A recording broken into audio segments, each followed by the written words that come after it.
কবর বলছে ওয়ানা বাইতুল ওয়াহাদা, আমি একা থাকার ঘর, আমার এখানে কোনো বন্ধু নাই, বান্ধব নাই, সবাই দিয়ে যাবে, কেউ আসবে না, সবাই দিয়ে যাবে, কেউ যাবে না, বাবাও দিয়ে যাবে।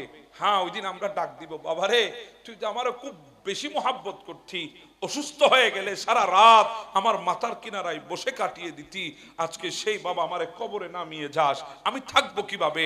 ডাকবো, বাবা শুনবে না। ডাক দিব, ভাই তুই তো আমার খুব কলিজার টুকরা ভাই, তুই যা বলতি তাই করতাম, তুই তো জানিস আমি অন্ধকারকে বড় ভয় পাই, এজন্য রাতের বেলায় একাকী ঘরে থাকতাম না, তোকে সাথে নিয়ে থাকতাম, তোকে কাছে রাখতাম, তোর যা ইচ্ছা যা চাহত আমি পূরণ করতাম। ভাই আজকে তুই আমাকে কবরে দিয়ে কই যাস? সেদিন ডাকবো, ভাই শুনবে না।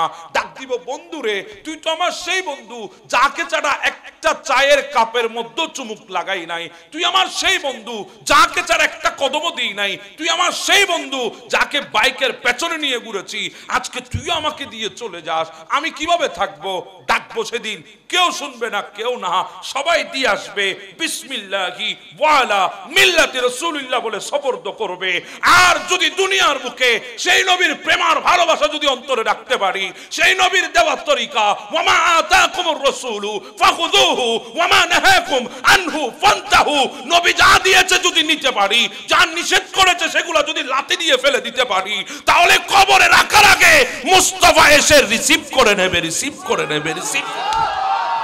সবাই তো বলবে মিনহা খালাকনাকুম ওয়া ফিহা নুঈদুকুম ওয়া মিনহা নুখরিজুকুম তারাতান উখরা। সবাই দিয়ে আসবে, কেউ সাথে যাবে না। কবর বলছে ওয়ানা বাইতুল ওয়াহদা, একা থাকার ঘর। কবর ডাক দিচ্ছে ওয়ানা বাইতুদ দুদ। এখানে পোকা আছে না নাই? ভাই কেমন করে পারবো জানি না, ঘরের মধ্যে একা থাকতে পারি না, খবরে কিভাবে থাকবো? দিনের বেলায়ও যে গোরস্থানের সামনে যেতে ভয় লাগে, কেমন করে থাকবো সেখানে? জায়গাটা তো ভালো জায়গা হবে না, জঙ্গল টাইপের জায়গা, জায়গাটা তো হবে বাঁশবাগানের মতো, জায়গাটা হবে পুকুরের পাড়ের মতো, যেই পুকুরের পাড়ে যেতাম না সাপের গর্তের ভয়ে, সেই পুকুরের পাড়ে আপনাকে আমাকে দিয়ে আসবে। কবর বলছে ওয়ানা বাইতুদ দুদ, অনেক পোকামাকড় আছে, শরীরে যদি পড়ে এক সেকেন্ডের জন্য সহ্য করি না, ঝাড়তে থাকি তাড়াতাড়ি। একটা পোকা শরীরে পড়লে সহ্য হয় না, কিন্তু কবর বলছে ওয়ানা বাইতুদ দুদ, আমি পোকামাকড়ের ঘর, আমার ভেতরে পোকামাকড় আছে, বিষাক্ত পোকামাকড় আছে আমার ঘরের ভেতরে। ওয়ানা বাইতুদ দুদ, এটা পোকামাকড়ের ঘর, সেই পোকামাকড়ের ঘরে আমরা যাব, কিভাবে যাব, কিভাবে থাকবো চিন্তা করে। এই জন্য বলছিলাম ওয়া হায়াতাকা ক্বাবলা মামাতিক, মৃত্যুর পূর্বে হায়াতটাকে কাজে লাগাতে হবে। যদি হায়াতটাকে যদি কাজে লাগাতে পারেন মৃত্যুর পূর্বে, হ্যাঁ দিন তো এটাও আছে আমাদের জন্য, মৃত্যুর পূর্বে যদি হায়াতটাকে যদি কাজে লাগাতে পারেন, আমাদেরকে যখন কবরে রেখে দেবে, ফেরেশতারা যখন জিজ্ঞাসা করবে প্রশ্নের উপরে প্রশ্ন, আল্লাহ বলবে ও আমার ফেরেশতা থাম থাম, আর জিজ্ঞাসা করতে হবে না, আমি আল্লাহ বলছি আন সাদাকা আব্দি, আমার বান্দাটা সত্য বলেছে, যা বলেছে সত্য বলেছে। ও ফেরেশতারা, বান্দাটাকে বড় মায়া করে বানিয়েছি, বান্দাটাও আমাকে বড় মায়া করেছে, বান্দাটাও আমার দ্বীনের প্রতি বড় পাবন ছিল, আজকে বান্দাটাকে তার ঘরের মানুষগুলা আপনজনগুলা কবরের মধ্যে শোয়াই দিয়েছে, আমার বান্দাটা বেড ছাড়া কোনোদিন শুই নাই, তোষক ছাড়া কোনোদিন শুই নাই, বেচারার মধ্যে কোনো কম্বল ছাড়া কোনোদিন শুই নাই, আজকে মাটির উপরে শুয়ে দিয়েছে তার বন্ধু বান্ধব আপনজনেরা, আমার বান্দাটার বড় কষ্ট হবে। ফাফসিরুহু মিনাল জান্নাহ, যা জান্নাত থেকে বিছানা এনে আমার বান্দার জন্য বিছায়ে দে। হ্যাঁ আল্লাহ বলবে, যদি বান্দা যদি ওয়াফাদার হয়, বান্দা যদি দ্বীনের পাবন্দ হয়, আল্লাহ বলবে ও ফেরেশতারা, আমার বান্দাকে নরমাল 3টা কাপড় দিয়েছে, আমার বান্দাটা ব্র্যান্ডের কাপড় ছাড়া পরতো না, ব্র্যান্ডের কাপড় ছাড়া পরতো না, আজকে নরমাল 3টা কাপড়ের কাপড় দিয়ে তাকে এখানে জমিনে নামিয়ে দিয়েছে, আমার বান্দাটা ঠান্ডা লাগবে, ডানে মাটি বামে মাটি উপরে মাটি নিচে মাটি, ঠান্ডা লাগবে কষ্ট হবে। ওয়ালবিসুহু মিনাল জান্নাহ, যা জান্নাত থেকে মার্কেট করে পোশাক এনে আমার বান্দাকে পড়াই দে। কবরে একাকী থাকবে, বান্দার সময় কাটবে না, টাইম পাস হবে না, বান্দার বিরক্ত লাগবে। ওয়াফতাহু লাহু বাওয়ারিয়াল জান্নাহ, ওই জান্নাতের দরজা খুলে দে। আমার বান্দা কবরে শুয়ে শুয়ে জান্নাতের নাচ নিয়ামত দেখে দেখে টাইম পাস করে নেবে। হ্যাঁ, সময় তো এটাও আছে। বিপরীত যদি হয়, ওয়াফাদার যদি বান্দা না হয়, আল্লাহ বলবে ফাফশিরুহু মিনান নার, জাহান্নামের আগুনের বিছানা বিছা। আন কাযাবা আবদি, আমার বান্দাটা বড় মিথ্যাবাদী, বিছা জাহান্নামের আগুনের বিছানা। ওয়ালবিসুহু মিনান নার, পরাই দে জাহান্নামের পোশাক। ওয়াফতাহু লাহু বাবান ইলান নার, খুলে দে আসমানের ওই জাহান্নামের দরজা, তার কবরের মধ্যে জাহান্নামের আগুনের বিভীষিকা আসুক। বেওয়াফাদারের জন্য ব্যবস্থা আছে না নাই? তো আমরা কি ওয়াফাদার হতে চাই? জি বলেন না, আপনারা চান না মনে হয়? আমরা ওয়াফাদার হতে চাই, হাত তুলে বলেন চাই। দ্বীনের প্রতি পাবন্দ হতে চাই। আল্লাহ কবুল করে নাও। ওয়া হায়াতাকা ক্বাবলা মামাতিক, মৃত্যুর পূর্বে হায়াতটাকে কি বানাতে হবে? দামি বানাতে হবে, দামি দামি মূল্যায়ন করতে হবে। মৃত্যুর পূর্বে হায়াতকে মূল্যায়ন করতে হবে। কারণ আল্লাহ আমাদেরকে বড় মহাব্বত করে বানিয়েছে। আল্লাযী খালাকাকা ফাসাওয়াকা ফাআদালাক, বড় সৌন্দর্য সুঠাম দেহের অধিকারী, সৌন্দর্য মণ্ডিত করে আল্লাহ আমাদেরকে বানিয়েছেন। ফি আই সূরাতিন মা শাআ রাক্কাবাক, আল্লাহ আমাদেরকে বড় সুন্দর নিজের ইচ্ছা মতো আল্লাহ আমাদেরকে আকৃতি দান করেছেন, সূরত দান করেছেন। আজকে অনেক যুবক আছে না, আয়নার সামনে গিয়ে বিভিন্ন ফেস ওয়াশ লাগায়, ক্রিম লাগায়, সোনো লাগায়, ফিয়ারা লাভলি লাগায়, আছে না নাই? অনেকে অনেক কিছু লাগায়, নিজের চেহারা দেখে দেখে খুশি হয়। কেন? কারণ যুবক বলে এই চেহারার ক্রাশ অনেক মেয়ে। কথা বলেন ঠিক না?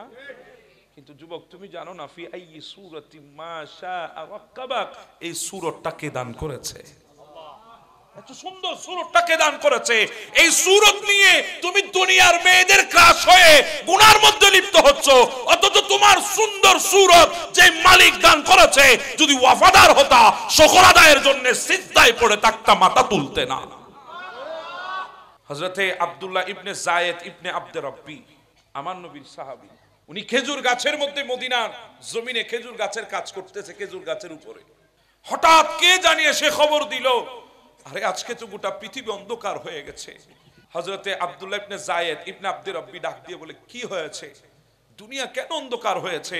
বলে, আজকে আল্লাহর নবী দুনিয়া থেকে বিদায় হয়ে গেছে। হযরতে আব্দুল্লাহ ইবনে যায়েদ ইবনে আব্দে রব্বি হাত ছেড়ে দিয়ে গাছ থেকে পড়ে গেছে। মনে হয়েছে দেহ থেকে রূহটা বের হয়ে গেছে। আল্লাহর নবী চলে গেছে, সইতে পারে নাই আব্দুল্লাহ ইবনে যায়েদ ইবনে আব্দে রব্বি। আরে বাবা, ওমরের মতো লৌহ মানব, আমরা যাকে বলি সবচাইতে শক্ত মানুষ, যিনি নিজের হাতে নবীর শানে বেয়াদবি করার কারণে বাবাকেও নিস্তার দেয় নাই, সবচাইতে বড় শক্ত মানুষ, লৌহ মানব আমরা যাকে বলি ফারুক আজম রাদিয়াল্লাহু তাআলা, উনাকে যখন বলা হলো নবী ইন্তেকাল করেছে, উনি তরবারি বের করে নিয়েছেন। খবরদার, আমার নবী ইন্তেকাল করেছে এই কথা বলবি না, আমি ওমর সইতে পারবো না। যদি আমার সামনে বলো, আমি তার গর্দানাকে দ্বিখণ্ডিত করে দেব, আমি তার মাথা তার বডি থেকে আলাদা করে দেব। আমাকে বলবে আমার নবী আল্লাহর দিদারে গিয়েছেন। আয় হায়, কেমন প্রেমিক ছিলেন! হযরত উসমান রাদিয়াল্লাহু তাআলা হাত পা ছেড়ে দিয়েছেন, জুবান বন্ধ করে দিয়েছেন, 2 দিন কারো সাথে কথা বলে না, জুবানের শক্তি হারিয়ে ফেলেছে। আল্লাহর নবী দুনিয়া থেকে চলে গেছে। মওলা আলী শেরে খুদার মতো তাকতমান ব্যক্তি, যাকে শেরে খুদা বলা হয়, আসাদুল্লাহিল গালিব বলা হয়, সে মওলা আলী শেরে খুদা, তিনি হাত পা এমন ভাবে ছেড়ে দিয়েছেন, মনে হয় ওনার মতো দুর্বল মানুষ পৃথিবীতে আর নাই। সইতে পারে নাই নবী দুনিয়া থেকে গিয়েছেন। সিদ্দিক আকবরের কথা তো বাদই দিলাম, উনি তো ওই সিদ্দিক আকবর 39 জন মাত্র ঈমান এনেছে নবীর উপরে মক্কার জমিনে। আমার নবী বলেছে, আবু বকর যাও তুমি প্রকাশ্য ইসলামের দাওয়াত দাও। আবু বকর দাঁড়িয়ে প্রকাশ্য ইসলামের দাওয়াত শুরু করেছে। ওই মুশরিকিনা আরব, কুফারে আরব সইতে পারে নাই। আবু বকরের উপরে হামলা করেছে হায়নার দলেরা, এমন ভাবে হামলা করেছে রক্তাক্ত হয়ে গেছে, রক্তাক্ত হয়ে গেছে, বেহুশ হয়ে গেছে আবু বকর সিদ্দিক। ধরাধরি করে ঘরে আনলো। যখন হুঁশ ফিরল, জ্ঞান ফিরল, ওটার সাথে সাথে বলে, আমার নবী কোথায়? মা বলে, আবু বকর রে কিছু খাও, একটু ওষুধ খাও। বলে, না মা কিছুই খাবো না, ওষুধও খাবো না, আগে বলো আমার নবী কোথায়? বলে, নবী আছে।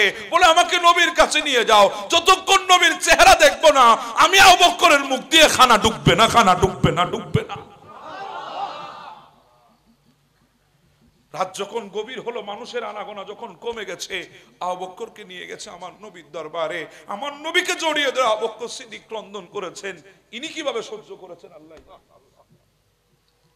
হযরত আব্দুল্লাহ ইবনে যায়েদ ইবনে আব্দুর রাব্বি সিজদায় পড়ে আল্লাহর দরবারে ফরিয়াদ করছে, মালিক এই দুই চোখ দিয়ে তোমার নবীকে দেখেছি, মালিক এই দুই চোখ দিয়ে তোমার নবীর নূরানিয়ত দেখেছি, এই দুই চোখ দিয়ে তোমার নবীর সেই শ্রেষ্ঠ চেহারায় আনোয়ার দেখেছি।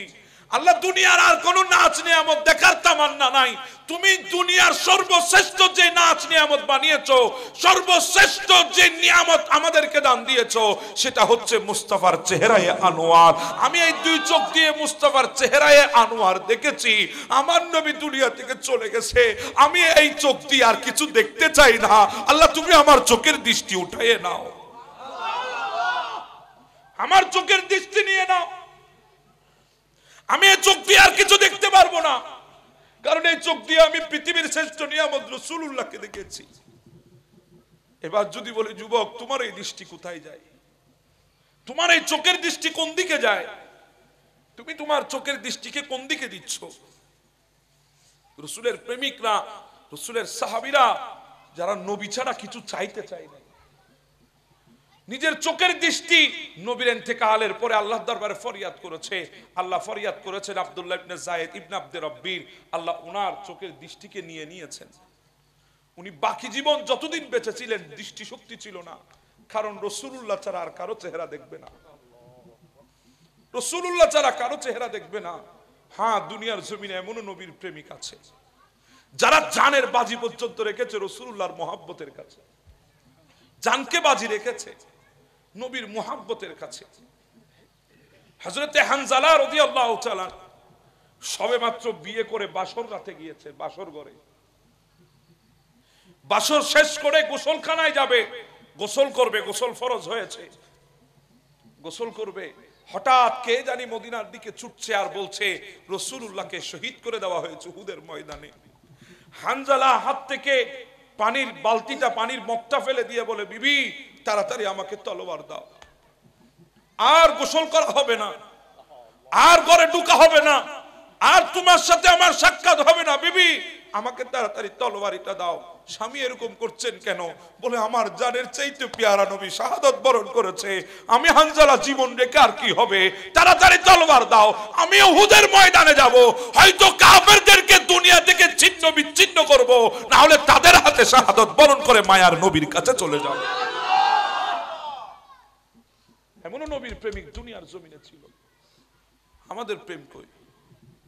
আমরা তো নবীর প্রেমিক দাবি করছি, আমাদের ভালোবাসা কই? আমাদের মোহাব্বত কই? আজকে এই চোখ দিয়ে আমরা কি না করছি, এই চোখ দিয়ে আমরা কি না দেখছি। আমরা তো আজকে নিজের চাইতে বেশি ভালোবাসি ওই একজন প্রিয়তমাকে। আজকে তো আপনি রাস্তার ধারে ধারে বসে আড্ডায় কাটাচ্ছেন, বন্ধু বান্ধবের সাথে আপনি শিক্ষা সফরে গিয়ে আড্ডায় কাটাচ্ছেন, বিভিন্ন লং ড্রাইভে গিয়ে আপনি আড্ডায় কাটাচ্ছেন, ফুড ব্লগার করে আপনি আড্ডায় কাটাচ্ছেন, অনেক ব্লগিং করে আপনি সময় পাস করছেন। কিন্তু যুবকের সময়ের মূল্য এত বেশি। কোন একজন যুবক বান্দা যদি আল্লাহর ঘর মসজিদে ঢুকে যায়, এখনো আজান হয় নাই, এখনো ইকামত হয় নাই, এখনো ওয়াক্ত আসে নাই, শুধু মসজিদে ঢুকে বসে আছে আজানের জন্য, বসে আছে ওয়াক্তের জন্য, আমার নবী বলে, যুবক যখন এসে গেছে, যখন বসে আছে, আল্লাহ সে নামাজ পড়লে যে সওয়াব দিত, বসে থাকার কারণে সেই পরিমাণ সওয়াব আল্লাহ তাকে দিচ্ছে। পৃথিবীর বুকে আল্লাহ পাক আমাদেরকে পাঠিয়েছেন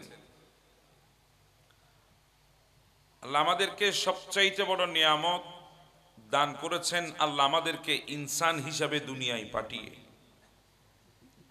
আল্লাহ চাইলে আমাদেরকে চতুষ্পদ জন্তু বানাতে পারতেন, কথা কোন ঠিক না বেঠে? আল্লাহ যদি চাইতেন আমাদেরকে গরু, ছাগল, হিংস্র জানোয়ার, পশু পাখি এই ধরনের সৃষ্টি হিসাবেও সৃষ্টি করতে পারতেন, কিন্তু আল্লাহ আমাদেরকে বড় দয়া করে ইনসান বানিয়ে আল্লাহ দুনিয়ায় পাঠিয়েছেন। হ্যাঁ, বিরোধিতা হয়েছে, কেন বানাবেন তাদেরকে, প্রয়োজন কি? আমরাই তো আছি আপনার ইবাদত করার জন্য। করেছে আল্লাহর দরবারে বিরোধিতা, করেছেন আল্লাহর দরবারে অভিযোগ পেশ করেছেন, কিন্তু আমার আল্লাহ সেই অভিযোগগুলার দিকে না তাকিয়ে বড় মায়া করে ইনসানকে সৃষ্টি করেছেন। সবচাইতে বড় দয়া, আল্লাহ আমাদেরকে ইনসান বানিয়েছেন। যদি ইনসান যদি না হতাম, ইনসান হিসাবে যদি না আসতাম, তাহলে আশরাফুল মাখলুকাতের লকব হয়তো আমরা পেতাম না। কথা বলেন ঠিক না? আল্লাহ আমাদেরকে বড় দয়া করে নবীর উম্মত বানিয়ে দুনিয়ার জমিনে শ্রেষ্ঠ বানিয়েছেন। শ্রেষ্ঠ ইনসান হয়ে দুনিয়ায় এসেছি, এরপরও আমাদের শ্রেষ্ঠত্ব অর্জন হতো না যদি আল্লাহ আমাদেরকে নবীর উম্মত না বানাতেন। নবীর উম্মত হয়ে আমরা শ্রেষ্ঠত্ব অর্জন করেছি। হ্যাঁ, যদি বলেন, বলতে তো পারি আমাদের চাইতে আর অনেক দামি মানুষও পৃথিবীর জমিনে ছিল। বডির গঠনগত দিক থেকে আমাদের চাইতে আরো বড় সড়ো ছিল। এমনও বান্দা দুনিয়ার জমিনে ছিল, সমুদ্রের মাঝখানে গেলে হাঁটুর নিচে পানি হতো। এমনও শক্তিশালী বান্দা দুনিয়ার বুকে ছিল, যারা আমাদের চাইতে আরো বেশি শক্তিশালী হতো। আপনি আর আমি কি শক্তিশালী? এখানে অনেক মুরব্বী আছেন সাদা দাড়ি নিয়ে, আজকে শরীর দুর্বল হয়ে বসে আছে, কিন্তু এই মুরব্বীগুলো এক সময় ওই কৃষি জমি থেকে ধান চাষ করার পর এগুলাকে একসাথে বেঁধে ভার কাঁধে নিয়ে বাড়িতে চলে এসেছে 1 কিলোমিটার, 1.5 কিলোমিটার, 2 কিলোমিটার হেঁটে। আজকে আমরা যেখানে নওজোয়ান আছি, আমাদেরকে সবাইকে মিলে দিলেও একবার নিতে পারবো না। ইনারা আমাদের চাইতে দামি ছিল, ইনাদের চাইতে আরো দামি ইনাদের বাপদাদারা ছিলেন। আর আমার নবীর উম্মতের আগে এমনও উম্মত ছিল, এমনও বান্দা দুনিয়ার বুকে ছিল, যাদের শক্তি তাকত এত বেশি ছিল, এক একজন এক এক অবস্থায় তাদের তাকত প্রকাশ করেছে। এমনও মানুষ ছিল যাদের হায়াত 5,000 বছর পর্যন্ত ছিল। এরা তো আমাদের চাইতে দামি ছিল, আমাদের চাইতে আরো সরস ছিল, আমাদের চাইতে তাদের শক্তি বেশি ছিল, কিন্তু এরপরেও আমার নবীর উম্মত না হওয়ার কারণে দামি হতে পারে নাই। আমাদের শক্তি না থাকলেও, আমাদের তাকত না থাকলেও, আমাদের শরীরের মধ্যে কোন ধরনের শক্তি না থাকলেও, আমাদের হায়াত বেশি না হলেও, আমাদেরকে দেখতে সুন্দর না লাগলেও, সবচাইতে দুর্বল হওয়া সত্ত্বেও আল্লাহ বলে, তোরাই শ্রেষ্ঠ নবীর শ্রেষ্ঠ উম্মত। সুবহানাল্লাহ। কুনতুম খায়রা উম্মাতিন, তোরাই শ্রেষ্ঠ, তোরাই শ্রেষ্ঠ। আল্লাহ তাকত তো নাই শরীরে, বলে এরপরও তোরা শ্রেষ্ঠ। আল্লাহ হায়াত তো 100 বছর যেতে পারবো না, অন্যান্য নবীর উম্মত 300, 400, 500, 1000, 5000 বছর পর্যন্ত। আমার আল্লাহ বলে তারপরেও তোরা শ্রেষ্ঠ। আল্লাহ এমন তো নবীর উম্মত ছিল দুনিয়ার বুকে 500 বছর, 400 বছর লাগাতার ইবাদত করেছে। আল্লাহ এত বছর হায়াতই পাবো না, ইবাদত করব কিভাবে? বলে এরপরেও তোরা শ্রেষ্ঠ। আমাদেরকে আল্লাহ শ্রেষ্ঠ বানিয়েছেন, বড় দয়া করে বানিয়েছেন, বড় মায়া করে আল্লাহ বানিয়েছেন। আল্লাহ আমাদেরকে বড় দয়া করে জন্য বলছেন, ইয়া আইয়ুহাল ইনসানু মা গররাকা বিরাব্বিকাল কারীম। বড় মধুর ডাক আল্লাহ আমাদেরকে দিচ্ছেন, কিন্তু আমরা মালিকের ডাক শুনছি না। আমরা আমাদের বড়ত্ব নিয়ে আছি, আমাদের মধ্যে দাম্ভিকতার আজকে অভাব নাই। আমরা আজকে স্বীকার করতে জানি না, আমরা আজকে আল্লাহর দরবারে নিজেকে ছোট করতে জানি না। মালিকের দরবারে ছোট না করতে না করতে আজকে সমাজে আমরা গাদ্দার হিসেবে প্রমাণিত হয়েছি। কথা বলেন ঠিক না? যেখানে যায় সেখানে দাম্ভিকতা, যেখানে যায় সেখানে বড়ত্ব, এমনকি বড়ত্ব এমন পর্যায়ে চলে গেছে এখন মসজিদের ভেতরে খতিবের চাইতে মুসল্লির আওয়াজ বড় হয়ে গেছে। কথা বুঝতেছেন? রাগ করবেন হয়তো আমার কথাগুলো শুনলে। কলার নেড়ে নেড়ে বলে আমি কি জিনিস জানো, আমি কে বুঝো? আরে বাবা আমি বুঝবো না কেন, তুমি যা আমিও তা, শ্রেষ্ঠ কেউ নাই, তুমিও যা আমিও তা, আমিও নাপাক পানি থেকে এসেছি, তুমিও নাপাক পানি থেকে এসেছো। তুমি পৃথিবীর শ্রেষ্ঠ প্রেসিডেন্ট হতে পারো, তুমিও নাপাক পানির, আমিও নাপাক পানির। অস্তিত্ব ছিল না, কিছুই ছিল না আমাদের, না তোমার ছিল না আমার ছিল, মা কুনতা বিশাই, আমরা কিছুই ছিলাম না। হাল আতা আলাল ইনসানি হিনুম মিনাদ দাহর লাম ইয়াকুন শাইয়াম মাযকুরা, এমন একটা সময় মহাকালের মধ্যে অতিবাহিত হয়েছে মানুষ নিজের পরিচয় দেওয়ার মতো যোগ্যতা পর্যন্ত ছিল না। কথা বুঝতেছেন? কোন যোগ্যতা আমাদের ছিল না, মালিক দয়া করে আমাদেরকে যোগ্যতা দান করেছেন। কুনতা মাআম মাহিনা, নাপাক পানির কতরা ছিলি মাত্র। আজকে এত বড়াই, এত দাম্ভিকতা, নাপাক পানির কতরা, নাপাক পানির কতরা। বুঝতেছেন আমার কথা? নাপাক পানির কতরা। সালবি আবি কাওয়াইব উম্মিক, বাবার পৃষ্ঠে ছিলাম, মায়ের সিনার ভেতরে ছিলাম।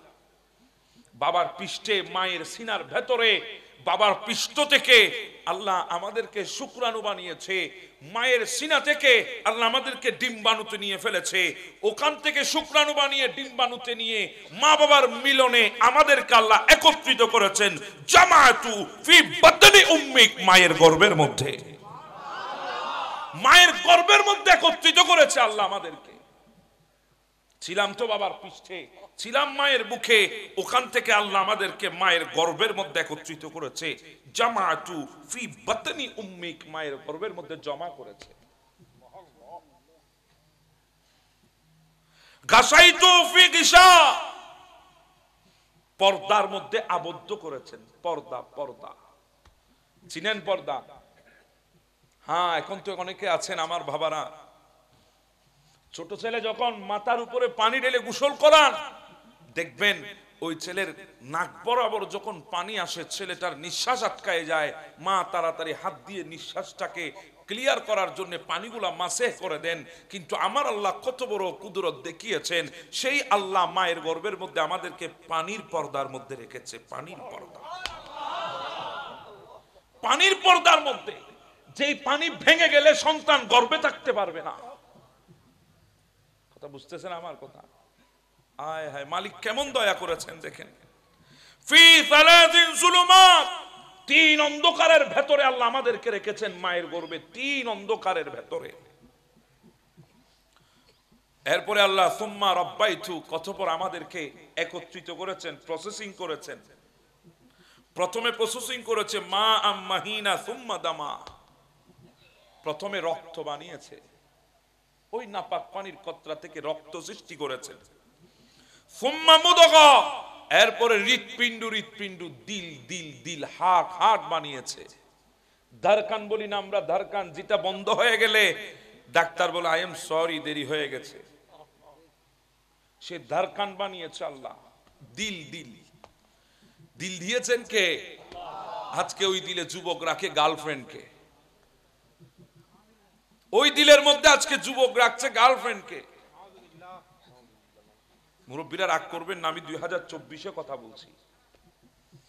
আপনি 2024 মানে শুধু সাল গুনছেন, 2024 19-এর 24-এর মতো নয়, 1924-এর মধ্যে 2024 নয়। আজকে যে ছেলে জন্ম নিয়েছে সে আমার চাইতে আরো বেশি বুঝে। কথা বলেন না বাবা, ঠিক না বেশি?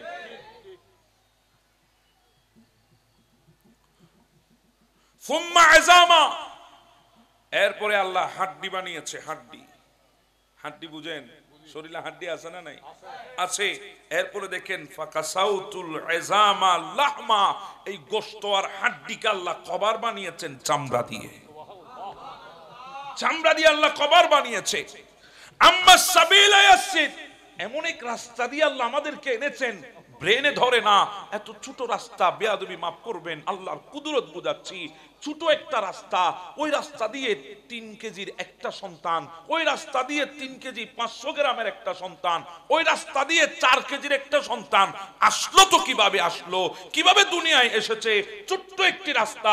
আল্লাহ বলে ওই মায়ের গর্ভের মধ্যে আমি একজন ফেরেশতাকে নিযুক্ত করেছি, তাকে আদেশ করেছি আম্মা সাবিলা ইয়াসির, আস্তে আস্তে যত মাস যায় রাস্তাটাকে প্রশস্ত করে দে, আমার বান্দা যাতে আসতে পারে।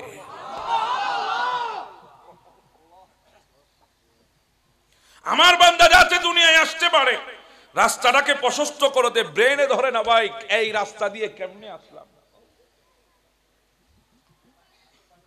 দুনিয়ায় তো আসলাম, দাঁত তো ছিল না।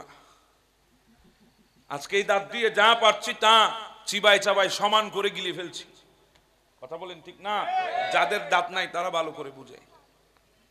দাঁত তো ছিল না, দুনিয়ায় এসেছি। জিহ্বা ছিল, কিন্তু জিহ্বার স্বাদ বুঝার মতো ক্ষমতা ছিল না। জুবান ছিল, বলার মতো শক্তি ছিল না। আজকে যেই জুবান দিয়ে ডাক দিচ্ছি, এক ডাকে গোটা এলাকাকে ঠান্ডা করে দিচ্ছি, ওই জুবান তো যখন দুনিয়ায় এসেছি তখনও ছিল, বলার শক্তি ছিল না। কান তো ছিল, কোন দিক থেকে ডাকছে সেদিকে ফেরার মতো শক্তি ছিল না, বুঝার শক্তি ছিল না। হ্যাঁ, চোখ তো ছিল, দৃষ্টিপাতের মতো শক্তি ছিল না। ব্রেন ছিল, ব্রেনে কাজ করার মতো শক্তি ছিল না। হাত ছিল, ধরার মতো শক্তি ছিল না। পা ছিল, চলার মতো শক্তি ছিল না। সব ছিল, ব্যবহার করতে জানতাম না। অসহায় ছিলাম, অসহায়। দুনিয়ায় এসেছি মাত্র। কুনতা সাগীরা, বড় দুর্বল ছিলা। কুনতা যায়ীফা, কুনতা সাগীরা, বড়ই ছোট ছিলা। কুনতা যায়ীফা, বড়ই দুর্বল ছিলা। কুনতা জাহিলা, বড়ই অজ্ঞ ছিলা, অজ্ঞ মূর্খ ছিলা। কিছুই বুঝতা না, কিছুই জানতা না, কিছুই বলার সুযোগ ছিল না। ওখান থেকে আল্লাহ আমাদেরকে, ওই দুর্বল থেকে আল্লাহ আমাদেরকে সবল বানিয়েছেন। বাবা মা টেনে বড় করে নাই, ডাক্তারের মেডিসিন দিয়ে বড় হয় নাই। এখন তো অনেক হরলিক্স বের হয়েছে, কই বাচ্চা যদি ছোট হয় হরলিক্স খাওয়া। হরলিক্সে বড় হয় নাই, মালিক দুর্বল থেকে সবল করেছে। মালিক আমাদেরকে অসহায় অবস্থায় থেকে সহায় দান করেছেন। দুনিয়ায় এসেছি, আস্তে আস্তে করে আমরা পৌঁছে গেছি আমাদের পারফেক্ট বয়স। গোটা হায়াতের মেন বয়স, যে বয়সটা হচ্ছে যৌবন। সবচেয়ে আল্লাহর বড় দয়া, সবচেয়ে বড় আল্লাহর করুণা, সবচেয়ে বড় মেহেরবানি, সেটা হলো যৌবন কাল। যৌবন কাল, এজন্য তো শাবাবাকা কবলা হারামিক, বার্ধক্যের আগে যৌবনটাকে মূল্যায়ন করতে হবে। বার্ধক্য আসার আগে যৌবনটাকে মূল্যায়ন করতে হবে। আজকে তো আমরা যৌবনকে মূল্যায়ন করতে জানি না। কথা বলেন ঠিক না? আজকে আমরা যৌবন মানে মনে করি আমাকে R15 বাইক কিনে পিকআপ লাগায় রাস্তায় রাস্তায় বন্ধু বান্ধব নিয়ে চিল করতে হবে। চিল চিল চিল যৌবন মনে হয় এই জন্যে। অনেকে তো মনে করি যৌবন মানে গার্লফ্রেন্ডকে ডেট দিতে হবে। অনেকে তো মনে করে যৌবন মানে মোবাইলটা নিয়ে ঘন্টার পর ঘন্টা ফেসবুকে ডুবে থাকতে হবে। অনেকে তো যৌবন মানে মনে করি যত বদমাশি আছে সব এই যৌবন কালে করতে হবে। হ্যাঁ, দায়ী আমরাও আছি, আমরাও দায়ী কম না। কারণ আমাদের অনেক মা বাবারা বলে জোয়ান কি বয়সে না করলে আর করবে কখন? একটু একটু জোয়ান কি বয়সে না করলে আর করবে কখন?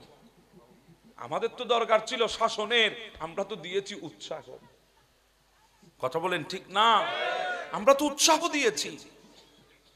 যৌবনকে আমরা হাসি মজা আনন্দ করার জন্য বেছে নিয়েছি। আরে নাই রে, না রে বাবা, না না না, যৌবনটা বড় মূল্যবান। কারণ এই যৌবনটাই আল্লাহর কাছে বেশি প্রিয়। আল্লাহ আপনার গোটা হায়াতের মধ্যে এই যৌবনটা নিয়ে প্রশ্ন করবে, আমি তোমাকে যৌবন দিয়েছি, কোথায় বিয়ে করেছো? বলবে না বার্ধক্য দিয়েছি, কোথায় বিয়ে করেছো? বলবে না শিশু অবস্থায় দিয়েছি, কোথায় বিয়ে করেছো? বলবে যৌবন দিয়েছি, যৌবন যৌবন, এটা কোথায় বিয়ে করেছো? আজকে তো অনেক যুবক আছে মসজিদের পাশ দিয়ে ইয়ামাহা FZ ভার্সন 2 নিয়ে হাঁকায় চলে যাইতেছে। মসজিদে আজান চলছে, নামাজ চলছে, যুবক সেদিকে তাকাই না, কারণ শরীরে জোর আছে। কথা বলেন ঠিক না? মসজিদে আজকে যুবককে আনা যায় না, কারণ যুবকের শরীরে তাকত আছে। বলবেন তো কিভাবে বলবেন? বেশ কম হলে আপনাকে ধমক দেবে। কথা বলেন ঠিক না? আমি বলি যুবক, একদিন আসতে হবে, একদিন আসতে হবে। কেউ না এসে পারে নাই, তোমাকেও আসতে হবে। হ্যাঁ, ওই দিন নিজের পায়ের উপর ভর করে আসতে পারবে না, ওই দিন চারজনের কাঁধের উপর ভর হয়ে জানাজার মাঠে তোমাকে উপস্থিত হতেই হবে। আসতে তোমাকে হবে। তো যেখানে আমাকে আসতেই হবে, সেখানে আমি নিজের ইচ্ছায় না আসবো, আমাকে আরেকজনে কেন নিয়ে আসবে? কথা বলেন ঠিক না? আজকে যুবকের হাতের মধ্যে স্মার্টফোন, এমন কোন ব্যক্তি নাই আজকে স্মার্টফোন নাই। দেখবেন আমার ভাইগুলার হাতের মধ্যে স্মার্টফোন, বিভিন্ন কোম্পানির স্মার্টফোন। এটা তো আমার চাইতে আরো ভালো জানে। কয় আইফোন 16 প্রো ম্যাক্স আছে না, স্যামসাং গ্যালাক্সি আলট্রা 24, কত স্মার্টফোন ব্যবহার করছে আজকে। ওই স্মার্টফোনে যদি কল আসে, যুবক কলটা রিসিভ করতে দেরি, দৌড়াইতে দেরি করে না। কেন রে ভাই দৌড়াস কেন? বলবো ইম্পর্টেন্ট কল, খুব আপনজন কল দিয়েছে। কে? কেউ বলে জিএফ এ কল দিয়েছে, জিএফ। কেউ বলে বড় ভাই কল দিয়েছে। কি তোর বড় ভাই তো করে? বলি এটা আমার সেই বড় ভাই না, এটা রাজনৈতিক বড় ভাই। নিজের বাইরে ভাই ডাকে না, যেমনি করে বাইরের ফুলারে যেভাবে ভাই ডাকে, আছে না নাই? আচ্ছা, দৌড়াইতেছে, দিব্যি দৌড়াচ্ছে কলটা রিসিভ করার সাথে সাথে। এবার আমি জানতে চাই যুবক, তোমাকে দুর্বল থেকে আল্লাহ সবল বানিয়েছেন। হাঁটার শক্তি ছিল না, শক্তি দিয়েছেন। চলার শক্তি ছিল না, চলতে শক্তি দিয়েছেন। তুমি আজকে দুনিয়ার ফোন রিসিভ করে দৌড়াচ্ছ, দুনিয়ার কল রিসিভ করে দৌড়াচ্ছ, কিন্তু আল্লাহর ঘর থেকে মুয়াজ্জিন তো তোমাকে 5 বার কল দিয়েছে। হাইয়া আলাস সালাহ, আইনা ইবাদতের দিকে, হাইয়া আলাল ফালাহ, আইনা কল্যাণের দিকে। তুমি কয়টা কল রিসিভ করে তুমি মসজিদে গিয়েছো? কয়টা কল রিসিভ করেছো তুমি? তুমি তো দুনিয়ার কল রিসিভ করে দৌড়াচ্ছ। হ্যাঁ, তোমাকে তো আল্লাহ এই জন্য বানায় নাই। তোমার প্রত্যেকটা কদমের মূল্য বড় বেশি মালিকের কাছে, তোমার প্রত্যেকটা কদমের মূল্য মালিকের কাছে সবচাইতে বেশি। এই জন্য তুমি যদি ওই মুয়াজ্জিনের কল রিসিভ করে যদি মসজিদের পানে কদম রাখতে পারো, প্রত্যেকটা কদমের বিনিময়ে আল্লাহ নেকি দান করছেন। তুমি দৌড়াচ্ছ কোথায়? তোমার প্রত্যেকটা সময়ের মূল্য অনেক বেশি, কারণ যৌবন এসেছে, কোন দিকে যাবে বলতে পারবো না। এখানে সাদা দাড়িওয়ালা অনেক মুরব্বী আমি দেখছি, এখানে আমাদের চাইতে কম সরস ছিল না। এনারা তো রাতকে দিন বানাইছে, দিনকে রাত বানাইছে। এনারা রাস্তা দিয়ে হেঁটে গেলে থরথর করে মানুষ কাঁপতো, এমন জোয়ান কি তাদের ভেতরে ছিল? জিজ্ঞাসা করেন আজকে এই অবস্থা কিভাবে হলো? বলে জোয়ান কি এসেছে দেখেছি, কোন দিকে গিয়েছে বলতেও পারি না। তুমি মনে করছো তুমি সারা জীবন জোয়ান কি ধরে রাখতে পারবে? না রে না রে না ভাই, এগুলা দুনিয়াটা পুরানো, দুনিয়াটা পুরানো। এখানে নতুন বলতে কিছুই নাই, সবগুলা রিপ্লাই হচ্ছে, রিপ্লাই। আমার বাবার সাথে যা ঘটেছে আমার সাথে তা ঘটবে, আমার দাদার সাথে যা ঘটেছে আমার বাবার সাথে তা ঘটেছে, আমার বাবার সাথে যা হয়েছে আমার সাথে তা হবে। শুরু করেছিলাম দুনিয়া ওই পুকুরের ওই পারে, ঘরের ভেতর থেকে, মায়ের গর্ভ থেকে দুনিয়ায় এসে দুনিয়া শেষ করব পুকুরের এই পারে গোরস্থানে গিয়ে। এত দূর না দুনিয়া। সংক্ষেপ, শুরু করেছেন ঘর থেকে, বের হয়ে আসতে হবে পুকুরের পারে। কথা বলেন ঠিক না? শহরেও যাইতে পারবেন না। দুনিয়া এত সংকীর্ণ, এত ছোট। আমরা তো দুনিয়াকে বিশাল মনে করছি। না না না না, দুনিয়া তো বিশাল না। দুনিয়া শুরু হয়েছে আপনার ঘর থেকে, শেষ হবে মসজিদের পাশে গোরস্থানে। এটাই আমার আপনার গন্তব্য। তো যুবকের মূল্য অনেক বেশি, সময়ের মূল্য, প্রত্যেকটা সেকেন্ডের মূল্য অনেক বেশি। জানি আপনাদের খারাপ লাগবে কথাগুলা, সুর তাল নাই তো। আমরা তো এখন সুরে অভ্যস্ত, কথা বলেন ঠিক না? তো সুর তাল যেহেতু নাই, আপনাদের শুনতেও তো খারাপ লাগবে। আছে বাবা, সব জানি, কিন্তু আমি এসেছি আপনাদেরকে কিছু দেওয়ার জন্য, আপনারাও এসেছেন নেওয়ার জন্য। আমরা যখন সময় গুনি, হুজুর কয় ঘন্টা ওয়াজ করেছে? 3 ঘন্টা না 2 ঘন্টা? ঘন্টা গুনে লাভ নাই। আমি যদি টানে টুনি ওয়াজ করি, যে কথাগুলো আমি আধা ঘন্টার মধ্যে বলেছি, এগুলাকে আমি 2.5 ঘন্টা করে বলতে পারবো। কিন্তু ওই বলছিলাম সময়ের মূল্য অনেক বেশি। আমাদের প্রত্যেকটা কদম দুনিয়া জয়ের দিকে যাচ্ছি না, প্রত্যেকটা কদম মালাকুল মৌতের কাছাকাছি যাচ্ছে। এজন্য আমরা এখন তো শুনি, ঘন্টার পর ঘন্টা শুনি, হুজুর ইউটিউব আছে, ফেসবুক আছে, এক একজনকে শুনি, এক এক আলেমকে শুনি। হ্যাঁ শুনেন, আমাদের শোনার প্রবণতা আছে ভালো, কিন্তু আমলের প্রবণতা আমাদের নাই, গ্রহণের প্রবণতা আমাদের নাই।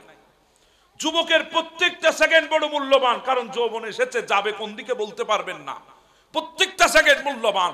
আজকে তো আপনি রাস্তার ধারে ধারে বসে আড্ডায় কাটাচ্ছেন, বন্ধু বান্ধবের সাথে আপনি শিক্ষা সফরে গিয়ে আড্ডায় কাটাচ্ছেন, বিভিন্ন লং ড্রাইভে গিয়ে আপনি আড্ডায় কাটাচ্ছেন, ফুড ব্লগার করে আপনি আড্ডায় কাটাচ্ছেন, অনেক ব্লগিং করে আপনি সময় পাস করছেন। কিন্তু যুবকের সময়ের মূল্য এত বেশি। কোন একজন যুবক বান্দা যদি আল্লাহর ঘর মসজিদে ঢুকে যায়, এখনো আজান হয় নাই, এখনো ইকামত হয় নাই, এখনো ওয়াক্ত আসে নাই, শুধু মসজিদে ঢুকে বসে আছে আজানের জন্য, বসে আছে ওয়াক্তের জন্য, আমার নবী বলে যুবক যখন এসে গেছে, যখন বসে আছে, আল্লাহ সে নামাজ পড়লে যে সওয়াব দিত, বসে থাকার কারণে সেই পরিমাণ সওয়াব আল্লাহ তাকে দিচ্ছে। আজকে তো অনেক যুবক ভাইয়েরা আছেন, হায় আল্লাহ বলেন, আল্লাহ আমাদের কপালটাকে এত খারাপ কেন করেছে? কেন রে ভাই? বলে চৌধুরী সাহেবের ছেলে, তার পার্কিং এর মধ্যে R15 বাইক, তার পার্কিং এর মধ্যে ইয়ামাহা FZ ভার্সন 2, তার পার্কিং এর মধ্যে মার্ক 2, তার পার্কিং এর মধ্যে মার্সিডিজ, তার পার্কিং এর মধ্যে BMW, সব সুখ ওই বান্দারে দিয়ে দিছে। আমার তকদিরে তো কিছুই নাই। আফসোস করে, আরো আফসোস করে সেলিব্রিটিদেরকে দেখে দেখে। কই সেলিব্রিটির জীবনটা কত সুন্দর, কত সুখীময় জীবন, সেলিব্রিটির জীবনগুলা, সময়গুলা কত সুন্দর, আলিশানদার। আরে বাবা, সেলিব্রিটি যারা আছে আমাদের দেশে এবং আমাদের দেশের বাহিরে, তাদের জীবনে যদি সকল সুখ যদি তাদের জীবনে থাকতো, কোন সেলিব্রিটি নিজের টাকায় কিনা গুলি দিয়ে, পিস্তল দিয়ে, রিভলভার দিয়ে গুলি করে নিজের মাথার কুলি কখনো উড়াইতো না। সব সুখ সব শান্তি যদি সেলিব্রিটিদের জীবনে হতো, নিজের পয়সা দিয়ে রশি কিনে গলার মধ্যে ফাঁস লাগায় আত্মহত্যা করতো না।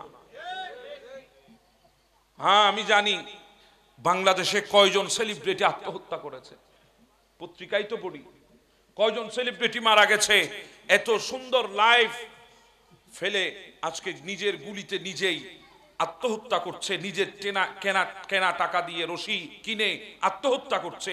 কারণ সুখ সেলিব্রিটি হওয়ার মধ্যে নাই, সুখ আছে আল্লাহর দরবারে সিজদা দেওয়ার মধ্যে। হ্যাঁ আপনি তো বলেন তকদিরটা বড় খারাপ, যেদিকে হাত দিই সেটা স্বর্ণ থাকলে লোহা হয়ে যায়, যেদিকে হাত দিই সেটা ক্ষতি হয়ে যায়, যেদিকে যাই সেদিকে লসে পড়ে যায়, তকদির খারাপ, তকদির খারাপ, কপাল খারাপ। আমি বলি যুবক, ওই কপাল খারাপ হতে পারে না যেই কপাল 5 ওয়াক্তে 5 বার আল্লাহর দরবারে সিজদায় রাখে। ওই কপাল কখনো খারাপ হয় না। আমরা তো রাখার মতো আমাদের সুযোগ নাই, আমাদের টাইম নাই, আমরা তো দুনিয়া নিয়ে আছি, দুনিয়া নিয়ে ঘুরছি। আমাদের অনেক যুবক ভাইয়ের আছে, নিজের শরীরের বাহুবল আছে, পকেটে অর্থের বল আছে, নিজের সমাজে লোকবল আছে, রাস্তা দিয়ে যাচ্ছে। আমাদের অনেক ভাইরা তো স্লোগান দেয়, মাঠ কাঁপানো ছাত্র নেতা আসতেছে, মাঠ কাঁপানো, মাঠ কাঁপানো, মাঠ কাঁপানো যুব নেতা আসতেছে। কিন্তু যুবক তুমি বুঝলা না তোমার পাওয়ার কদ্দুর, তুমি মাঠ কাঁপিয়ে মনে করছো তুমি সবকিছু পেয়ে গেছো। না, আল্লাহ তো যৌবন দান করেছে মাঠ কাঁপানোর জন্য নয়, রাস্তা কাঁপানোর জন্য নয়। যুবক যখন মসজিদে গিয়ে যায় নামাজে দাঁড়িয়ে নিজের কপালটাকে যখন সিজদায় রেখে দেয়, জমিন না যুবকের সিজদার পাওয়ারে আল্লাহর আরশটাও কেঁপে ওঠে। শাবাবাকা কাবালা হারাম, বার্ধক্যের আগে যৌবনটাকে মূল্যায়ন করতে হবে। আসমান থেকে বৃষ্টি পড়ছে, বলেন এমন অনুবীক্ষণ যন্ত্র কি পৃথিবীর বুকে আবিষ্কার হয়েছে বৃষ্টির ফোঁটা গুনতে পারবে? এখন আবিষ্কার হয় না। পৃথিবীর সমস্ত বিজ্ঞানী তাকত লাগিয়ে দিক, গোটা পৃথিবীতে বৃষ্টি হচ্ছে, গোটা পৃথিবীর বৃষ্টির ফোঁটা গোনার মতো তাকত নাই, আছে নাই। কিন্তু জিবরিল বলে আমি কিন্তু ওই বৃষ্টির ফোঁটা গুনতে পারি, আল্লাহ আমাকে সেই তাকত দান করেছে। আমি জিবরিল আমিন, সৈয়দুল মালাইকা, ইমামুল মালাইকা, রুহুল আমিন, আল্লাহ আমাকে তাকত দিয়েছে, বৃষ্টির প্রত্যেকটা ফোঁটা গণার মতো শক্তি আমার আছে, কিন্তু আমি বৃষ্টির ফোঁটা গুনতে পারলে কি হবে, যৌবনকালের ইবাদতের নেকি আমি গুনতে পারি না। আল্লাহ এত বেশি ইবাদতের মধ্যে নেকি দান করে, যৌবনকালের ইবাদত। আজকে তো আমরা এই দুই চোখ দিয়ে বালিকা স্কুলের সামনে গিয়ে দাঁড়িয়ে থাকি এক নজর অমুককে দেখার জন্য। কথা বলেন ঠিক না? মহিলা মাদ্রাসার সামনে গিয়ে দাঁড়িয়ে থাকে এক নজর দেখার জন্য। হায় হায়, নজর নজর, এই দৃষ্টি। আমরা আজকে এই দৃষ্টি মনে করছি দুনিয়া দেখার জন্য দিয়েছে, দুনিয়ার সৌন্দর্য দেখার জন্য দিয়েছে, হারাম দেখার জন্য দিয়েছে। আবার আমরা বসে থাকি শয়ন স্বপ্নে একবার রসুলকে দেখার জন্য। যেই চোখ দিয়ে দুনিয়ার গোটা হারাম জিনিসগুলা দেখেছি, ওই চোখ দিয়ে রসুলুল্লাহকে দেখার জন্য বসে থাকি, যেই নবীকে আল্লাহ সবচাইতে বেশি পবিত্র বানিয়েছেন। সম্ভব? যে চোখ দিয়ে হারাম দেখেছেন ওই চোখ দিয়ে নবী দেখতে পারবেন? তা আপনি আর আমি আবার বসে থাকি ওই চোখ দিয়ে নবী দেখবো, অথচ এই চোখ দিয়ে হারাম ছাড়া কিছু দেখছি না। আপনার জীবনের সবচাইতে বড় গুরুত্বপূর্ণ অঙ্গের নাম হচ্ছে চোখ। চোখ, এই চোখ হলো সবকিছুর মূল। আপনার সমস্ত গুনাহ হচ্ছে এই চোখের কারণে। যদি চোখ দিয়ে যদি কিছু না দেখেন, অন্তরে কোনোদিন ওয়াসওয়াসা আসবে না। চোখ দিয়ে যদি না দেখেন, অন্তরে কোনোদিন ওয়াসওয়াসা আসবে না, অন্তরে কোনোদিন আকৃষ্ট পয়দা হবে না। আর যখন চোখ দিয়ে দেখেছেন, অন্তরের মধ্যে ওয়াসওয়াসা এসেছে, তখন আপনার হাত পা গুলো কাজ করা শুরু করেছে কিভাবে ওই গুনাহের কাজ আঞ্জাম দেবেন। কথা বলেন ঠিক না? একটা উদাহরণ দিয়ে আমি বুঝাই। কারো গাছের মধ্যে আপনি ফল দেখেছেন, ফল আছে না? আছে, গাছের মধ্যে ফল। আপনি যদি না দেখতেন তাহলে আপনার অন্তরে খাওয়ার জন্য তামান্না জাগতো না। যখন দেখেছেন, আপনার অন্তরে খাওয়ার জন্য তামান্না জেগে উঠেছে। এবার যখন অন্তরে তামান্না জেগে উঠলো, এখন যাবেন কিভাবে? আপনার দিল তো আপনাকে গাছের কিনারায় নিয়ে যেতে পারবে না, তখন আপনার পা আপনাকে গাছের কিনারায় নিয়ে যাচ্ছে। কথা বলেন ঠিক না? তো পা তো আর ওই গাছের ফলটা পাড়তে পারবে না, তখন আপনার দিলে সাই দিয়েছে, হাত দিয়ে ওই গাছের ফলটা পেরে নিয়েছে। এবার ওই গাছের ফলটা তো হাত দিয়ে আর খেতে পারবেন না, তখন ওই গাছের ফলটা খাওয়ার জন্য দিল সাই দিয়েছে, আপনি মুখে চাবায় চাবায় ফলটা খেয়েছেন। এবার গাল তো আর ফলটাকে রাখতে পারবে না, দিলে সাই দিয়েছে, আপনি চাবিয়েছেন, ওই ফলটাকে আপনার পেটে রেখেছে। কথা বলেন ঠিক না? সব শুরু কোত্থেকে? জি বলেন না, কোত্থেকে? চোখ থেকে শুরু। এজন্য চোখের জেনা বড় জেনা। আমার নবী বলে সবচাইতে বড় জেনা হচ্ছে চোখের জেনা। কথা বুঝতেছেন আমার কথা? চোখ, চোখ। আমরা আজকে সেই চোখে নবীকে দেখতে চাই, অথচ আল্লাহর জমিনে এমন এমন কিছু বান্দা আছে, নবীর প্রেমিক আছে, এমন এমন কিছু নবীর প্রেমিক, নবীর উম্মত আছে, যারা চোখে নবীকে ছাড়া আর কিছু দেখতে চায় না। হযরতে আব্দুল্লাহ ইবনে যায়েদ ইবনে আব্দে রব্বি, আমার নবীর সাহাবী, উনি খেজুর গাছের মধ্যে মদিনার জমিনে খেজুর গাছের কাজ করতেছে, খেজুর গাছের উপরে। হঠাৎ কে জানিয়ে সে খবর দিল, আরে আজকে তো গোটা পৃথিবী অন্ধকার হয়ে গেছে। হযরতে আব্দুল্লাহ ইবনে যায়েদ ইবনে আব্দে রব্বি ডাক দিয়ে বলে, কি হয়েছে? দুনিয়া কেন অন্ধকার হয়েছে? বলে, আজকে আল্লাহর নবী দুনিয়া থেকে বিদায় হয়ে গেছে। হযরতে আব্দুল্লাহ ইবনে যায়েদ ইবনে আব্দে রব্বি হাত ছেড়ে দিয়ে গাছ থেকে পড়ে গেছে। মনে হয়েছে দেহ থেকে রূহটা বের হয়ে গেছে। আল্লাহর নবী চলে গেছে, সইতে পারে নাই আব্দুল্লাহ ইবনে যায়েদ ইবনে আব্দে রব্বি। আরে বাবা, ওমরের মতো লৌহ মানব, আমরা যাকে বলি সবচাইতে শক্ত মানুষ, যিনি নিজের হাতে নবীর শানে বিয়াদবি করার কারণে বাবাকেও নিস্তার দেয় নাই, সবচাইতে বড় শক্ত মানুষ, লৌহ মানব আমরা যাকে বলি, ফারুক আজম রাদিয়াল্লাহু তাআলা, ওনাকে যখন বলা হলো নবী ইন্তেকাল করেছে, উনি তরবারি বের করে নিয়েছেন, খবরদার আমার নবী ইন্তেকাল করেছে এই কথা বলবি না, আমি ওমর সইতে পারবো না, যদি আমার সামনে বলো আমি তার গর্দানাকে দ্বিখণ্ডিত করে দেব, আমি তার মাথা তার বডি থেকে আলাদা করে দেব, আমাকে বলবে আমার নবী আল্লাহর দিদারে গিয়েছেন। আয় হায়, কেমন প্রেমিক ছিলেন! হযরত উসমান রাদিয়াল্লাহু তাআলা হাত পা ছেড়ে দিয়েছেন, জুবান বন্ধ করে দিয়েছেন, 2 দিন কারো সাথে কথা বলে না, জুবানের শক্তি হারিয়ে ফেলেছে। আল্লাহর নবী দুনিয়া থেকে চলে গেছে। মৌলা আলী শেরে খুদার মতো তাকতমান ব্যক্তি, যাকে শেরে খুদা বলা হয়, আসাদুল্লাহিল গালিব বলা হয়, সে মৌলা আলী শেরে খুদা, তিনি হাত পা এমন ভাবে ছেড়ে দিয়েছেন, মনে হয় ওনার মতো দুর্বল মানুষ পৃথিবীতে আর নাই। সইতে পারে নাই, নবী দুনিয়া থেকে গিয়েছেন। সিদ্দিক আকবরের কথা তো বাদই দিলাম, উনি তো সিদ্দিক আকবর 39 জন মাত্র ঈমান এনেছে নবীর উপরে মক্কার জমিনে। আমার নবী বলেছে, আবু বকর যাও তুমি প্রকাশ্য ইসলামের দাওয়াত দাও। আবু বকর দাঁড়িয়ে প্রকাশ্য ইসলামের দাওয়াত শুরু করেছে। ওই মুশরিকিনা আরব, কুফারে আরব সইতে পারে নাই, আবু বকরের উপরে হামলা করেছে। হায়নার দলেরা এমন ভাবে হামলা করেছে, রক্তাক্ত হয়ে গেছে, বেহুশ হয়ে গেছে আবু বকর সিদ্দিক। ধরাধরি করে ঘরে আনলো, যখন হুঁশ ফিরল, জ্ঞান ফিরল, ওটার সাথে সাথে বলে, আমার নবী কোথায়? মা বলে, আবু বকর রে কিছু খাও, একটু ওষুধ খাও। বলে, না মা কিছুই খাবো না, ওষুধও খাবো না, আগে বলো আমার নবী কোথায়? বলে, নবী আছে।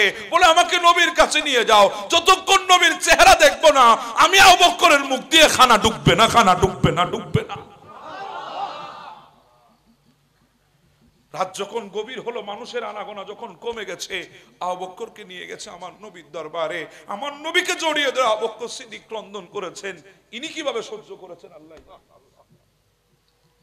হযরত আব্দুল্লাহ ইবনে যায়েদ ইবনে আব্দুর রাব্বি সিজদায় পড়ে আল্লাহর দরবারে ফরিয়াদ করছে, মালিক এই দুই চোখ দিয়ে তোমার নবীকে দেখেছি, মালিক এই দুই চোখ দিয়ে তোমার নবীর নূরানিয়ত দেখেছি, এই দুই চোখ দিয়ে তোমার নবীর সেই শ্রেষ্ঠ চেহারায় আনোয়ার দেখেছি। আল্লাহ, দুনিয়ার আর কোন নাচ নিয়ামত দেখার তামান্না নাই। তুমি দুনিয়ার সর্বশ্রেষ্ঠ যে নাচ নিয়ামত বানিয়েছো, সর্বশ্রেষ্ঠ যে নিয়ামত আমাদেরকে দান দিয়েছো, সেটা হচ্ছে মুস্তাফার চেহারায় আনোয়ার। আমি এই দুই চোখ দিয়ে মুস্তাফার চেহারায় আনোয়ার দেখেছি। আমার নবী দুনিয়া থেকে চলে গেছে, আমি এই চোখ দিয়ে আর কিছু দেখতে চাই না। আল্লাহ, তুমি আমার চোখের দৃষ্টি উঠাইয়ে নাও, আমার চোখের দৃষ্টি নিয়ে নাও। আমি এই চোখ দিয়ে আর কিছু দেখতে পারবো না, কারণ এই চোখ দিয়ে আমি পৃথিবীর শ্রেষ্ঠ নিয়ামত রাসূলুল্লাহকে দেখেছি। এবার যদি বলি, যুবক তোমার এই দৃষ্টি কোথায় যায়? তোমার এই চোখের দৃষ্টি কোন দিকে যায়? তুমি তোমার চোখের দৃষ্টিকে কোন দিকে দিচ্ছ? রাসূলের প্রেমিকরা, রাসূলের সাহাবীরা, যারা নবী ছাড়া কিছু চাইতে চায় না, নিজের চোখের দৃষ্টি নবীর ইন্তেকালের পরে আল্লাহর দরবারে ফরিয়াদ করেছে। আল্লাহ ফরিয়াদ করেছেন আব্দুল্লাহ ইবনে যায়েদ ইবনে আব্দুর রাব্বির, আল্লাহ ওনার চোখের দৃষ্টিকে নিয়ে নিয়েছেন। উনি বাকি জীবন যতদিন বেঁচে ছিলেন দৃষ্টি শক্তি ছিল না, কারণ রাসূলুল্লাহ ছাড়া আর কারো চেহারা দেখবে না, রাসূলুল্লাহ ছাড়া কারো চেহারা দেখবে না। হ্যাঁ, দুনিয়ার জমিনে এমনও নবীর প্রেমিক আছে যারা জানের বাজি পর্যন্ত রেখেছে রাসূলুল্লাহর মহব্বতের কাছে, জানকে বাজি রেখেছে নবীর মুহাব্বতের কাছে। হযরতে হানজালা রাদিয়াল্লাহু তাআলা সবেমাত্র বিয়ে করে বাসর রাতে গিয়েছে, বাসর ঘরে। বাসর শেষ করে গোসলখানায় যাবে, গোসল করবে, গোসল ফরজ হয়েছে, গোসল করবে। হঠাৎ কে জানি মদিনার দিকে ছুটছে আর বলছে, রাসূলুল্লাহকে শহীদ করে দেওয়া হয়েছে উহুদের ময়দানে।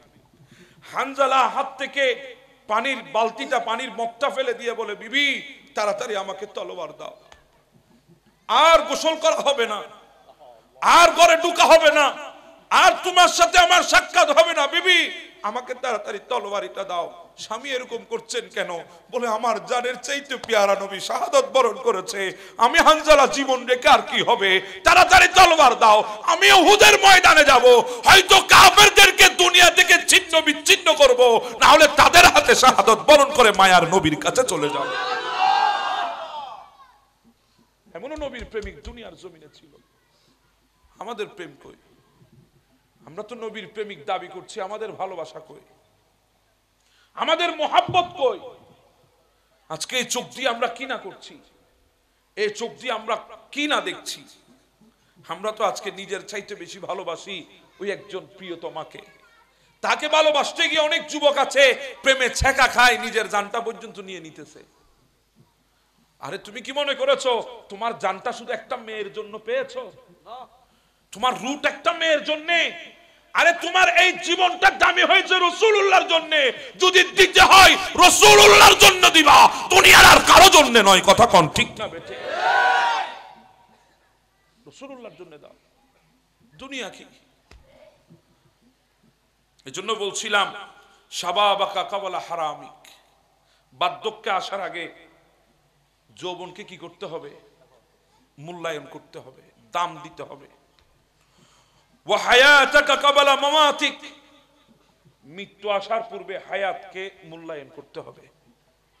মৃত্যু আসার পূর্বে হায়াতকে মূল্যায়ন করতে হবে। কারণ মওত যদি চলে, মওত কখন আসবে আমরা কি বলতে পারবো? আছেন কোন বান্দা হাত তুলে বলতে পারবেন হুজুর আমি, আমার বড় বুজুর্গই আছে, আমি ওই দিন মারা যাব? আছেন? নাই। আমাদের দেশে তো অনেক যুবক ভাইয়ের আছে ঠাট্টা মস্কারি করে, একজন আরেকজনকে বলে চায়না মাল, আছে না? আমাদের সমাজে কিছু চায়না মাল বাইরেছে না আমাদের মার্কেটে, বাংলার বাজারে চায়না জিনিস, আমরা হাসি ঠাট্টা করে বলি চায়না মাল, চায়না মাল, বেশিক্ষণ টেকে না। কিন্তু আমরা কি একবারও চিন্তা করেছি ওই চায়না মালটা তো 5 দিন হলেও টিকে, 4 দিন হলেও টিকে, 10 দিন হলেও টিকে। আমরা তো চায়না মালের চাইতো আরো খারাপ, 1 সেকেন্ডের কোনো গ্যারান্টি নাই। আছে? 1 সেকেন্ডের গ্যারান্টি নেই। 1 সেকেন্ড বলতে পারবেন এখান থেকে উঠে ঘরে যাবেন? গ্যারান্টি দিতে পারবেন? এজন্য তো বলি দুনিয়া 2 দিনের। হ্যাঁ 2 দিনের দুনিয়া, 2 দিনের, একদিন চলে গেছে আর একদিনের দিন আমি আছি, আগামী 1 সেকেন্ডের কোনো ভরসা নাই। ঘুমিয়েছেন হলফ করে বলতে পারবেন সকালে সূর্য দেখবেন? ঘুম ভাঙলে সকাল, না ভাঙলে তো ডাইরেক্ট পরকাল। কথা বলেন ঠিক না?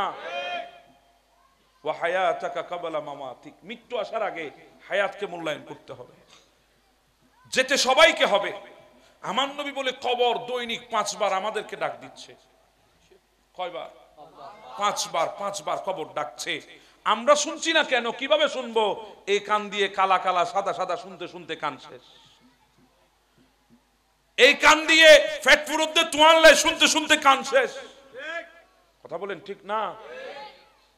এই কান দিয়ে তো যুবক 24 ঘন্টা গান আর গান, বাহায়াপনা আর বাহায়াপনা শুনতেছি। আমাদের কানের পবিত্রতা অনেক আগে নষ্ট হয়ে গেছে।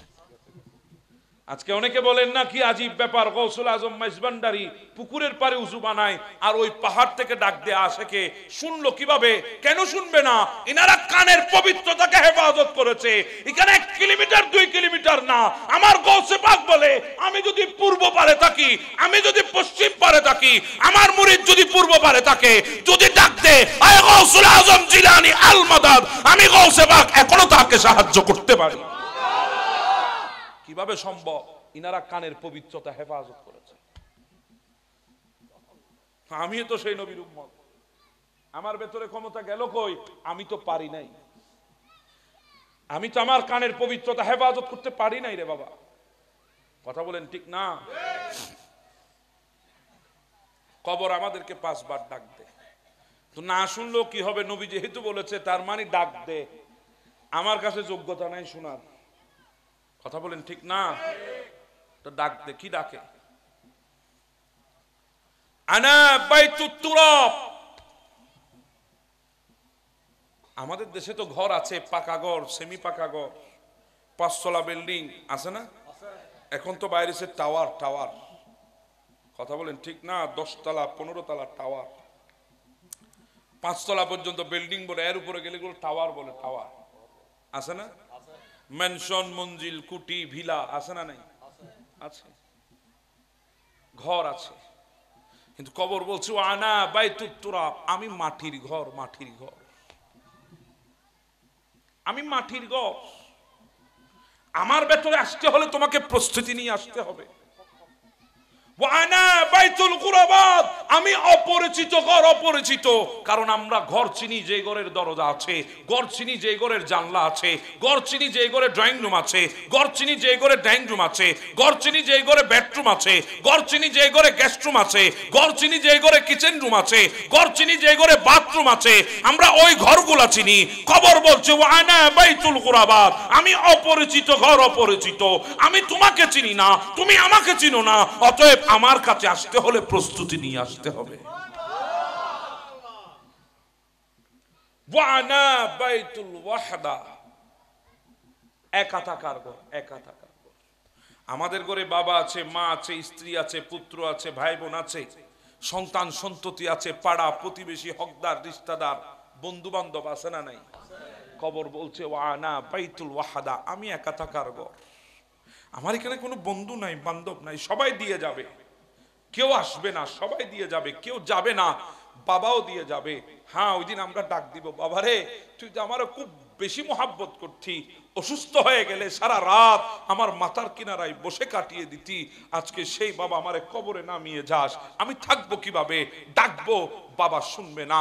ডাক দিব, ভাই তুই তো আমার খুব কলিজার টুকরা ভাই, তুই যা বলতি তাই করতাম। তুই তো জানিস আমি অন্ধকারকে বড় ভয় পাই, এজন্য রাতের বেলায় একাকী ঘরে থাকতাম না, তোকে সাথে নিয়ে থাকতাম, তোকে কাছে রাখতাম, তোর যা ইচ্ছা যা চাহত আমি পূরণ করতাম। ভাই আজকে তুই আমাকে কবরে দিয়ে কই যাস? সেদিন ডাকবো, ভাই শুনবে না।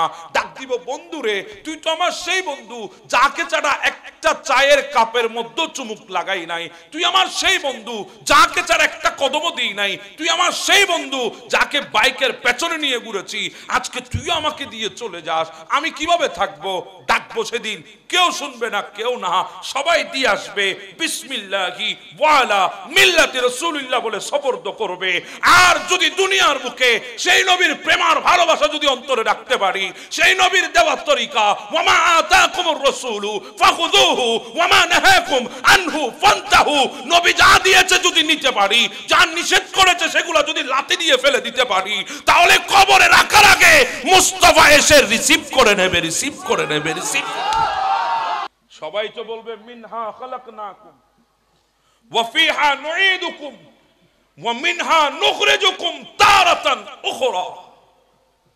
সবাই দিয়ে আসবে, কেউ সাথে যাবে না। কবর বলছে ওয়ানা বাইতুল ওয়াহদা, একা থাকার ঘর। কবর ডাক দিচ্ছে ওয়ানা বাইতুদ দুদ। এখানে পোকা আছে না নাই? ভাই কেমন করে পারবো জানি না, ঘরের মধ্যে একা থাকতে পারি না, খবরে কিভাবে থাকবো? দিনের বেলায়ও যে গোরস্থানের সামনে যেতে ভয় লাগে, কেমন করে থাকবো সেখানে? জায়গাটা তো ভালো জায়গা হবে না, জঙ্গল টাইপের জায়গা। জায়গাটা তো হবে বাঁশবাগানের মতো, জায়গাটা হবে পুকুরের পাড়ের মতো, যেই পুকুরের পাড়ে যেতাম না সাপের গর্তের ভয়ে, সেই পুকুরের পাড়ে আপনাকে আমাকে দিয়ে আসবে। কবর বলছে ওয়ানা বাইতুদ দুদ, অনেক পোকামাকড় আছে, শরীরে যদি পড়ে এক সেকেন্ডের জন্য সহ্য করি না, ঝাড়তে থাকি তাড়াতাড়ি। একটা পোকা শরীরে পড়লে সহ্য হয় না, কিন্তু কবর বলছে ওয়ানা বাইতুদ দুদ, আমি পোকামাকড়ের ঘর। আমার ভেতরে পোকামাকড় আছে, বিষাক্ত পোকামাকড় আছে আমার ঘরের ভেতরে। ওয়ানা বাইতুদ দুদ, এটা পোকামাকড়ের ঘর। সেই পোকামাকড়ের ঘরে আমরা যাব, কিভাবে যাব, কিভাবে থাকবো চিন্তা করে। এই জন্য বলছিলাম ওয়া হায়াতাকা ক্বাবলা মামাতিক, মৃত্যুর পূর্বে হায়াতটাকে কাজে লাগাতে হবে। যদি হায়াতটাকে যদি কাজে লাগাতে পারেন মৃত্যুর পূর্বে, হ্যাঁ দিন তো এটাও আছে আমাদের জন্য, মৃত্যুর পূর্বে যদি হায়াতটাকে যদি কাজে লাগাতে পারেন, আমাদেরকে যখন কবরে রেখে দেবে, ফেরেশতারা যখন জিজ্ঞাসা করবে প্রশ্নের উপরে প্রশ্ন, আল্লাহ বলবে ও আমার ফেরেশতা থাম থাম, আর জিজ্ঞাসা করতে হবে না। আমি আল্লাহ বলছি আন সাদাকা আব্দি, আমার বান্দাটা সত্য বলেছে, যা বলেছে সত্য বলেছে। ও ফেরেশতারা, বান্দাটাকে বড় মায়া করে বানিয়েছি, বান্দাটাও আমাকে বড় মায়া করেছে, বান্দাটাও আমার দ্বীনের প্রতি বড় পাবন ছিল। আজকে বান্দাটাকে তার ঘরের মানুষগুলা, আপনজনগুলা কবরের মধ্যে শোয়াই দিয়েছে। আমার বান্দাটা বেড ছাড়া কোনোদিন শুই নাই, তোষক ছাড়া কোনোদিন শুই নাই, বেচানার মধ্যে কোনো কম্বল ছাড়া কোনোদিন শুই নাই। আজকে মাটির উপরে শুয়ে দিয়েছে তার বন্ধু বান্ধব আপনজনেরা। আমার বান্দাটার বড় কষ্ট হবে। ফাফসিরুহু মিনাল জান্নাহ, যা জান্নাত থেকে বিছানা এনে আমার বান্দার জন্য বিছায়ে দে।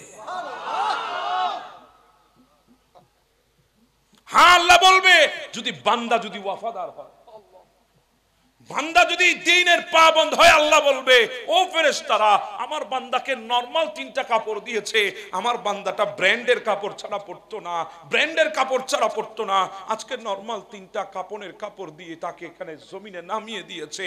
আমার বান্দাটা ঠান্ডা লাগবে, ডানে মাটি বামে মাটি উপরে মাটি নিচে মাটি, ঠান্ডা লাগবে কষ্ট হবে। ওয়ালবিসুহু মিনাল জান্নাহ, যা জান্নাত থেকে মার্কেট করে পোশাক এনে আমার বান্দাকে পড়াই দে। কবরে একাকী থাকবে, বান্দার সময় কাটবে না, টাইম পাস হবে না, বান্দার বিরক্ত লাগবে। ওয়াফতাহু লাহু বাওয়ারিয়াল জান্নাহ, ওই জান্নাতের দরজা খুলে দে। আমার বান্দা কবরে শুয়ে শুয়ে জান্নাতের নাচ নিয়ামত দেখে দেখে টাইম পাস করে নেবে। হ্যাঁ, সময় তো এটাও আছে। বিপরীত যদি হয়, ওয়াফাদার যদি বান্দা না হয়, আল্লাহ বলবে ফাফশিরুহু মিনান নার, জাহান্নামের আগুনের বিছানা বিছা। আন কাযাবা আবদি, আমার বান্দাটা বড় মিথ্যাবাদী, বিছা জাহান্নামের আগুনের বিছানা। ওয়ালবিসুহু মিনান নার, পরাই দে জাহান্নামের পোশাক। ওয়াফতাহু লাহু বাবান ইলান নার, খুলে দে আসমানের ওই জাহান্নামের দরজা, তার কবরের মধ্যে জাহান্নামের আগুনের বিভীষিকা আসুক। বেওয়াফাদারের জন্য ব্যবস্থা আছে না নাই? তো আমরা কি ওয়াফাদার হতে চাই? জি বলেন না, আপনারা চান না মনে হয়? আমরা ওয়াফাদার হতে চাই, হাত তুলে বলেন চাই, দ্বীনের প্রতি পাবন্দ হতে চাই। আল্লাহ কবুল করে নাও। ওয়া হায়াতাকা ক্বাবলা মামাতিক, মৃত্যুর পূর্বে হায়াতটাকে কি বানাতে হবে? দামি বানাতে হবে, দামি দামি মূল্যায়ন করতে হবে। মৃত্যুর পূর্বে হায়াতকে মূল্যায়ন করতে হবে। কারণ আল্লাহ আমাদেরকে বড় মহাব্বত করে বানিয়েছে। আল্লাযী খালাকাকা ফাসাওয়াকা ফাআদালাক, বড় সৌন্দর্য সুঠাম দেহের অধিকারী, সৌন্দর্য মণ্ডিত করে আল্লাহ আমাদেরকে বানিয়েছেন। ফি আই সূরাতিন মা শাআ রাক্কাবাক, আল্লাহ আমাদেরকে বড় সুন্দর নিজের ইচ্ছা মতো আল্লাহ আমাদেরকে আকৃতি দান করেছেন, সূরত দান করেছেন। আজকে অনেক যুবক আছে না, আয়নার সামনে গিয়ে বিভিন্ন ফেস ওয়াশ লাগায়, ক্রিম লাগায়, সোনো লাগায়, ফিয়ারা লাভলি লাগায়, আছে না নাই? অনেকে অনেক কিছু লাগায়, নিজের চেহারা দেখে দেখে খুশি হয়। কেন? কারণ যুবক বলে এই চেহারার ক্রাশ অনেক মেয়ে। কথা বলেন ঠিক না? কিন্তু যুবক তুমি জানো না, ফি আই সূরাতিন মা শাআ রাক্কাবাক, এই সূরতটাকে দান করেছে, এত সুন্দর সূরতটাকে দান করেছে। এই সূরত নিয়ে তুমি দুনিয়ার মেয়েদের ক্রাশ হয়ে গুনার মধ্যে লিপ্ত হচ্ছ, অথচ তোমার সুন্দর সূরত যে মালিক দান করেছে, যদি ওয়াফাদার হতা শুকর আদায়ের জন্য সিজদায় পড়ে থাকতা, মাথা তুলতে না। কথা বলেন ঠিক না বেঠিক? এরপরেও বেঁচে গেছি, এত গুনাহ করার পরেও। আমি চলে এসেছি আমার কথায়, এত গুনাহ করার পরেও আমরা বেঁচে গেছি। ওয়া আস্তারুকা ওয়ালা তাখশানি, আল্লাহ ডাক দিয়ে বলে তোরা আমার আখিরি নবীর উম্মত, ভয় করিস না। তোরা আমার আখিরি নবীর উম্মত, ভয় করিস না, আমি তোদেরকে একা ছাড়বো না। নবীর কাছে ওয়াদা দিয়েছেন আমার আল্লাহ, আমার নবী যখন দুনিয়া থেকে যাবেন, আজরাইল এসেছে নবীকে নিয়ে যাওয়ার জন্য, মালাকুল মউত আমার নবীকে নিতে এসেছে। আমার নবী বলে ও আজরাইল তুমি এসেছো? বলে ইয়া রাসূলুল্লাহ এসেছি, আপনার অনুমতি হলে আমি কাজ শুরু করব, অনুমতি যদি না হয় করব না। কারণ আল্লাহ বলে দিয়েছে আপনি যেতে চাইলে নিয়ে যাব, যেতে না চাইলে আমি একাই চলে যাব। দুনিয়ার কারো কাছ থেকে আমি আজরাইল অনুমতি নিই নাই, চাই আদম থেকে ঈসা হোক, চাই দুনিয়ার সবচেয়ে রাজা বড় মহারাজা হোক, আমি কারো কাছ থেকে অনুমতি নিই নাই। আপনার বেলায় অনুমতি আছে, না নিলে অসুবিধা হয়ে যাবে। অনুমতি নিয়ে এসেছি, না নিলে আমি শেষ। আল্লাহ বলেছেন অনুমতি নিয়ে ঢুকবি, সালাম দিয়ে ঢুকবি, নবী যতক্ষণ বলবে না ততক্ষণ বসে থাকবি। আজরাইল বসো, আগে বলো জিব্রাইল কই? জিব্রাইল দৌড়ে আসলেন নবীর দরবারে, ইয়া রাসূলুল্লাহ। জিব্রাইল কাঁদো কেন? তোমার চোখে পানি কেন? বলে ইয়া রাসূলুল্লাহ আজকে থেকে দুনিয়ার জমিনে ওহী নিয়ে আসার দরজা আমার জন্য বন্ধ হয়ে গেছে, আর আসবো না দুনিয়ার বুকে ওহী নিয়ে। আপনি তো চলে যাবেন, আর কার কাছে আসবো? জিব্রিল কাঁদছে। আমার নয় বলে যা জিব্রিল একটু গিয়ে জিজ্ঞাসা করো, আমি যাব আল্লাহর দরবারে, আমার উম্মতদেরকে চৌকিদারি কে করবে? আমি তো আমার উম্মতের চৌকিদারি করেছি 63 বছর হায়াতে, আমার পরে আমার উম্মতের চৌকিদারি কে করবে? আমার আল্লাহ ডাক দিয়ে বলে, নবী চিন্তা করবেন না, আপনার পরে আপনার উম্মতের চৌকিদারির দায়িত্ব আমি নিয়ে নিয়েছি। ওয়া আস্তারুকা ওয়ালা তাখশানি, ও নবীর উম্মতরা ভয় করিস না, ভয় করিস না। গুনাহ করছিস, তোরা গুনাহ করতে অভ্যস্ত, আমি আল্লাহ লুকাইতে অভ্যস্ত। তোরা গুনাহ করতে ভালোবাসিস, আমি আল্লাহ লুকাইতে ভালোবাসি। 24 ঘন্টা তোরা গুনায় ব্যস্ত, আমি আল্লাহ মাফ করতে ব্যস্ত। তোরা 24 ঘন্টা গুনাহ করিস, আমি আল্লাহ 24 ঘন্টা ক্ষমা করতে থাকি। 24 ঘন্টা আমি ক্ষমা করতেই থাকি, আমি ক্ষমা করতেই থাকি। তোরা পাহাড় পরিমাণ গুনাহ করবি, অসুবিধা নাই, নবীকে ওয়াদা দিয়ে দিয়েছি। তোরা আসমান পরিমাণ গুনাহ করবি, অসুবিধা নাই, নবীকে ওয়াদা দিয়ে দিয়েছি। গুনাহ করার পরে যখন আমার কাছে স্বীকারোক্তি দিবি, আল্লাহ আমি গুনাহ করেছি, আল্লাহ আমি গুনাহ করেছি, আমাকে মাফ করে দাও, যখন বলবি, আমি আল্লাহ তোদেরকে সাথে সাথে মাফ করে দেব। কারণ আমি হচ্ছি আল মালিকুল কুদ্দুসুস সালামুল মুমিনুল মুহাইমিন আল আজিজুল জব্বারুল মুতাকাব্বির। আমি মাফ করে দেব। এজন্য তো আল্লাহ বলেছেন, ইয়া আইয়ুহাল্লাযীনা আমানু তুবু ইলাল্লাহ তাওবাতান নাসুহা। হে ঈমানদারেরা, তওবা করো আল্লাহর দরবারে, বিশুদ্ধ তওবা, একগ্রতার সহিত তওবা করো, আল্লাহ মাফ করে দিবেন। হ্যাঁ, তওবা গুনাহ আমরা করেছি। নবী সবজে গুম্বদের মধ্যে বসে বসে কাঁদছেন আমাদের জন্য। নবী কাঁদছেন যখন উম্মত গুনাহ করে ফেলেছে, উম্মতের গুনাহ যখন নবীর দরবারে সাবমিট করা হয়েছে, নবী কাঁদছেন। আল্লাহ বলে, নবী আপনি যখন কাঁদবেন, আপনার উম্মত যখন তওবা করবে, লাওয়াজাদুল্লাহ তাওয়াবার রহিমা, আমি তওবা কবুলকারী হয়ে যাব। সুবহানাল্লাহ। হায় হায়, এই পুরস্কার শুধু আখিরি নবীর উম্মতের জন্য, এই পুরস্কার শুধু আখিরি নবীর উম্মতের জন্য। শুধু আখিরি নবীর উম্মত একবার যদি বলে, আল্লাহ আমি গুনাহ করেছি, আল্লাহ বলছে মাফ করে দিয়েছি। আল্লাহ চায় বান্দাটা স্বীকারোক্তি দিক। কি দিক? স্বীকারোক্তি দিক। একবার বলুক, আল্লাহ আমি গুনাহ করেছি। একবার বলুক, আল্লাহ আমি পাপ করেছি। একবার বলুক, আল্লাহ আমি গুনাহ করেছি, অপরাধ করেছি, আল্লাহ সাথে সাথে মাফ করে দেয়। দুনিয়ার বুকে ছিল এমনও মানুষ, হযরতে হাসান বসরি আলাইহি রাহমা, নাম তো শুনেছেন। অনেক বড় একজন ইমাম, বসরা শহরের মধ্যে ছিলেন। ওনার একজন মুরিদান মহিলা ছিল। কি ছিল বাবা? মুরিদান মহিলা, মুরিদ মহিলা। ওনার এক সন্তান ছিল, এমন কোন গুনাহ নাই দুনিয়ার জমিনে সে করে নাই। সবাই জানে সে বড় গুনাহগার। কিন্তু মনে রাখবেন, বাগর বল, কারো বল 16 বছর ছিল।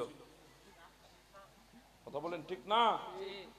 হ্যাঁ, ইশারা বলে দিয়েছি, বুঝলে বুঝবেন। বাঘের বল 12 বছর। ক্ষমতা চিরস্থায়ী নয়, এটা শরীরের হোক, এটা বাঘের হোক, চিরস্থায়ী না। ক্ষমতা একদিন শেষ হবে। বলেন তো, সাদ্দাতের মতো ক্ষমতাবান কে ছিল পৃথিবীর বুকে? যে জান্নাত বানিয়েছে, আপনারা শুধু সেটা জানেন, শুধু সেটা না, সে আল্লাহকে মারার জন্য আসমানেও গিয়েছে। আমার আল্লাহকেও মারার জন্য কোথায় গেছে?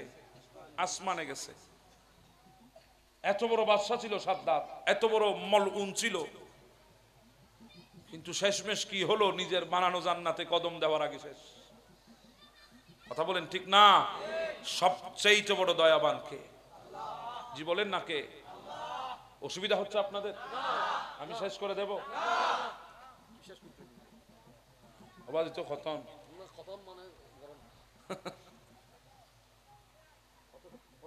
সাদ্দাত এত বড় বাদশা, গোটা পৃথিবী শাসন করেছে 4 জন বাদশা। কয়জন?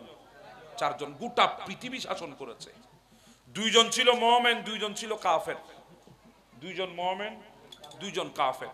কাফেরের মধ্যে 1 নাম্বার সাদ্দাত, 2য় নাম্বার বখতে নসর, 2 জন। আর মুমিনের মধ্যে ছিল বাদশা সুলাইমান আলাইহিস সালাম, আরেকজন ছিল বাদশা জুলকারনাইন। এই 2 জন গোটা পৃথিবী শাসন করেছেন। সাদ্দাত, আল্লাহ আল্লাহ আল্লাহ, আমার আল্লাহ কাফেরের উপরে দয়া করেন, না করলে কাফের কোনোদিন জিন্দা থাকতো না। কথা বলেন ঠিক না? কাফেরের উপরে দয়া করেন আল্লাহ। এখান থেকে দাও এটা। কাফেরের উপরে দয়া করেন। আজরাইল, ওনাকে আমার আল্লাহ জিজ্ঞাসা করেছে, আজরাইল তুমি তো অনেক জনের জান কবজ করেছো, বলো তো দেখি, জীবনে কোনোদিন তোমার এইটুকুর মধ্যে, এতগুলো মানুষের জান কবজের মধ্যে কোনোদিন কারো জান কবজ করতে তোমার আফসোস লেগেছে? আজরাইল বলে, হ্যাঁ আল্লাহ, দুইজন ব্যক্তির জান কবজ করতে আমার বেশি আফসোস হয়েছে। কয়জন? দুইজন। বলে কে কে? বলে আল্লাহ, ওই মহিলা, যেই মহিলা গর্ভবতী ছিল, জাহাজে করে কোথায় যাচ্ছিল, হঠাৎ জাহাজটা নদীর মাঝখানে ডুবে গেছে।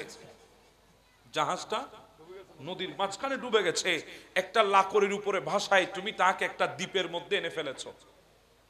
একটা লাকড়ির মধ্যে ওই মহিলাটাকে ভাসায় তুমি দ্বীপে এনে ফেলেছো। ওই মহিলাটা দ্বীপে আসার সাথে সাথে একজন পুত্র সন্তান প্রসব করেছে।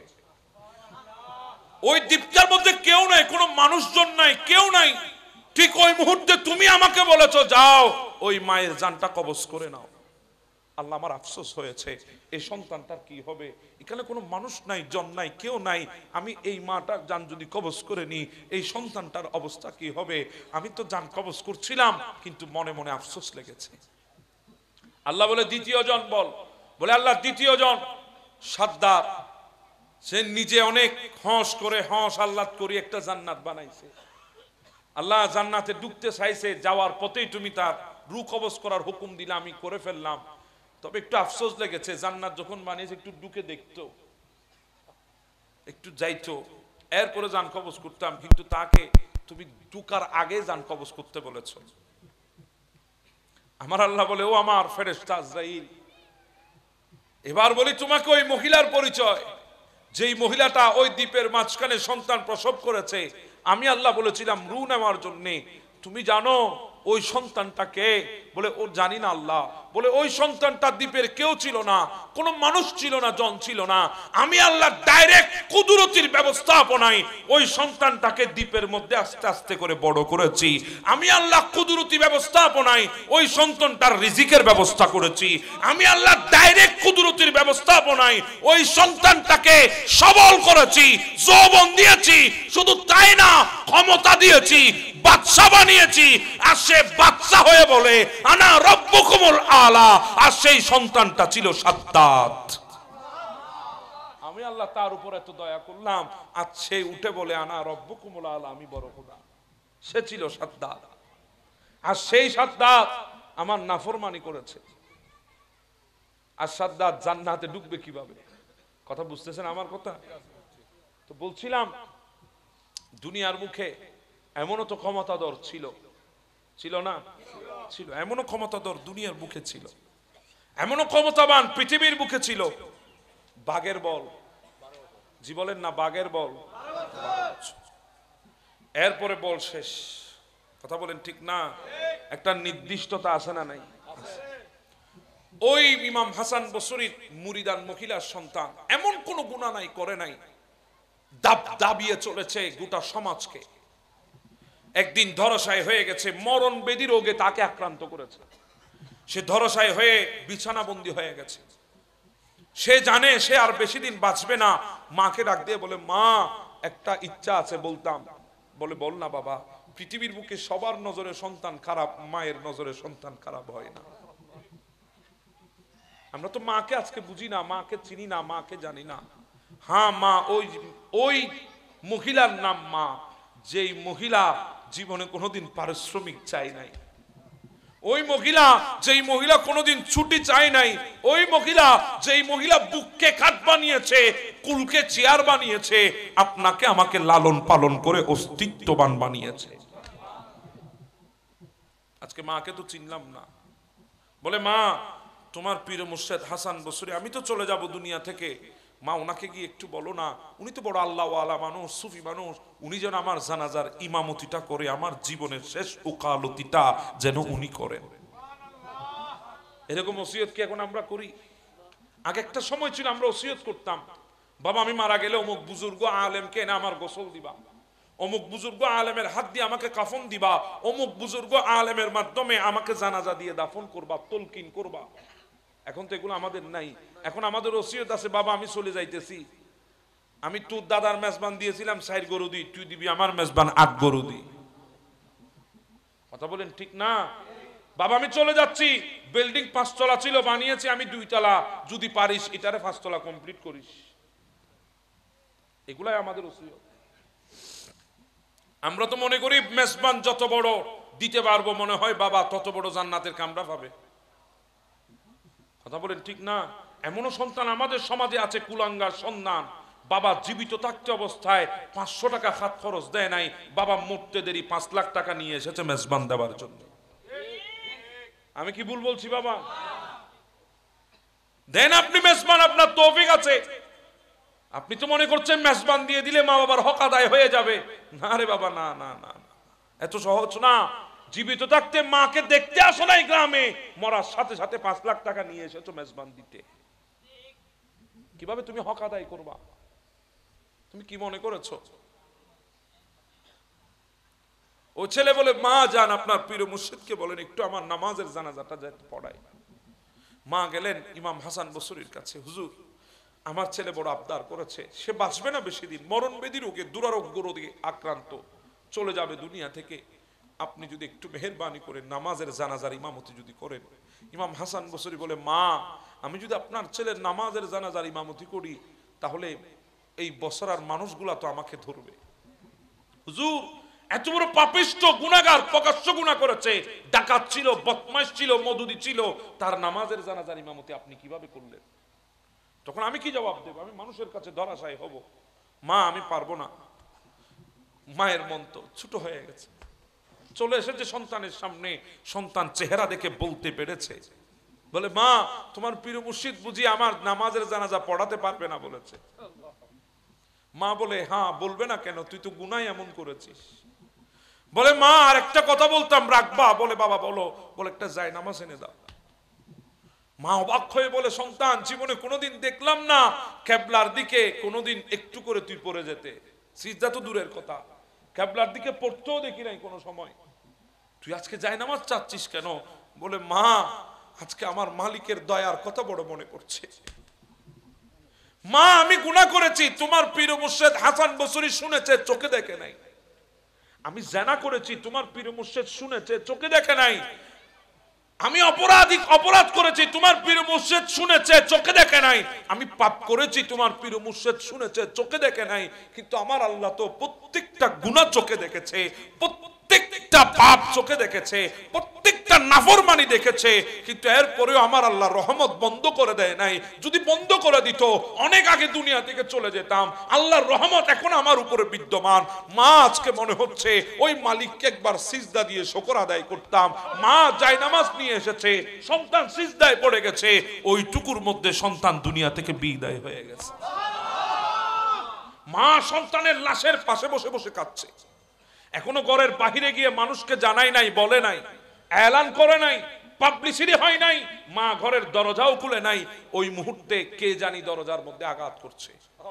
মা গিয়ে দরজা খুলতে দেখে বাহিরে হাসান বসরি দাঁড়িয়ে আছে।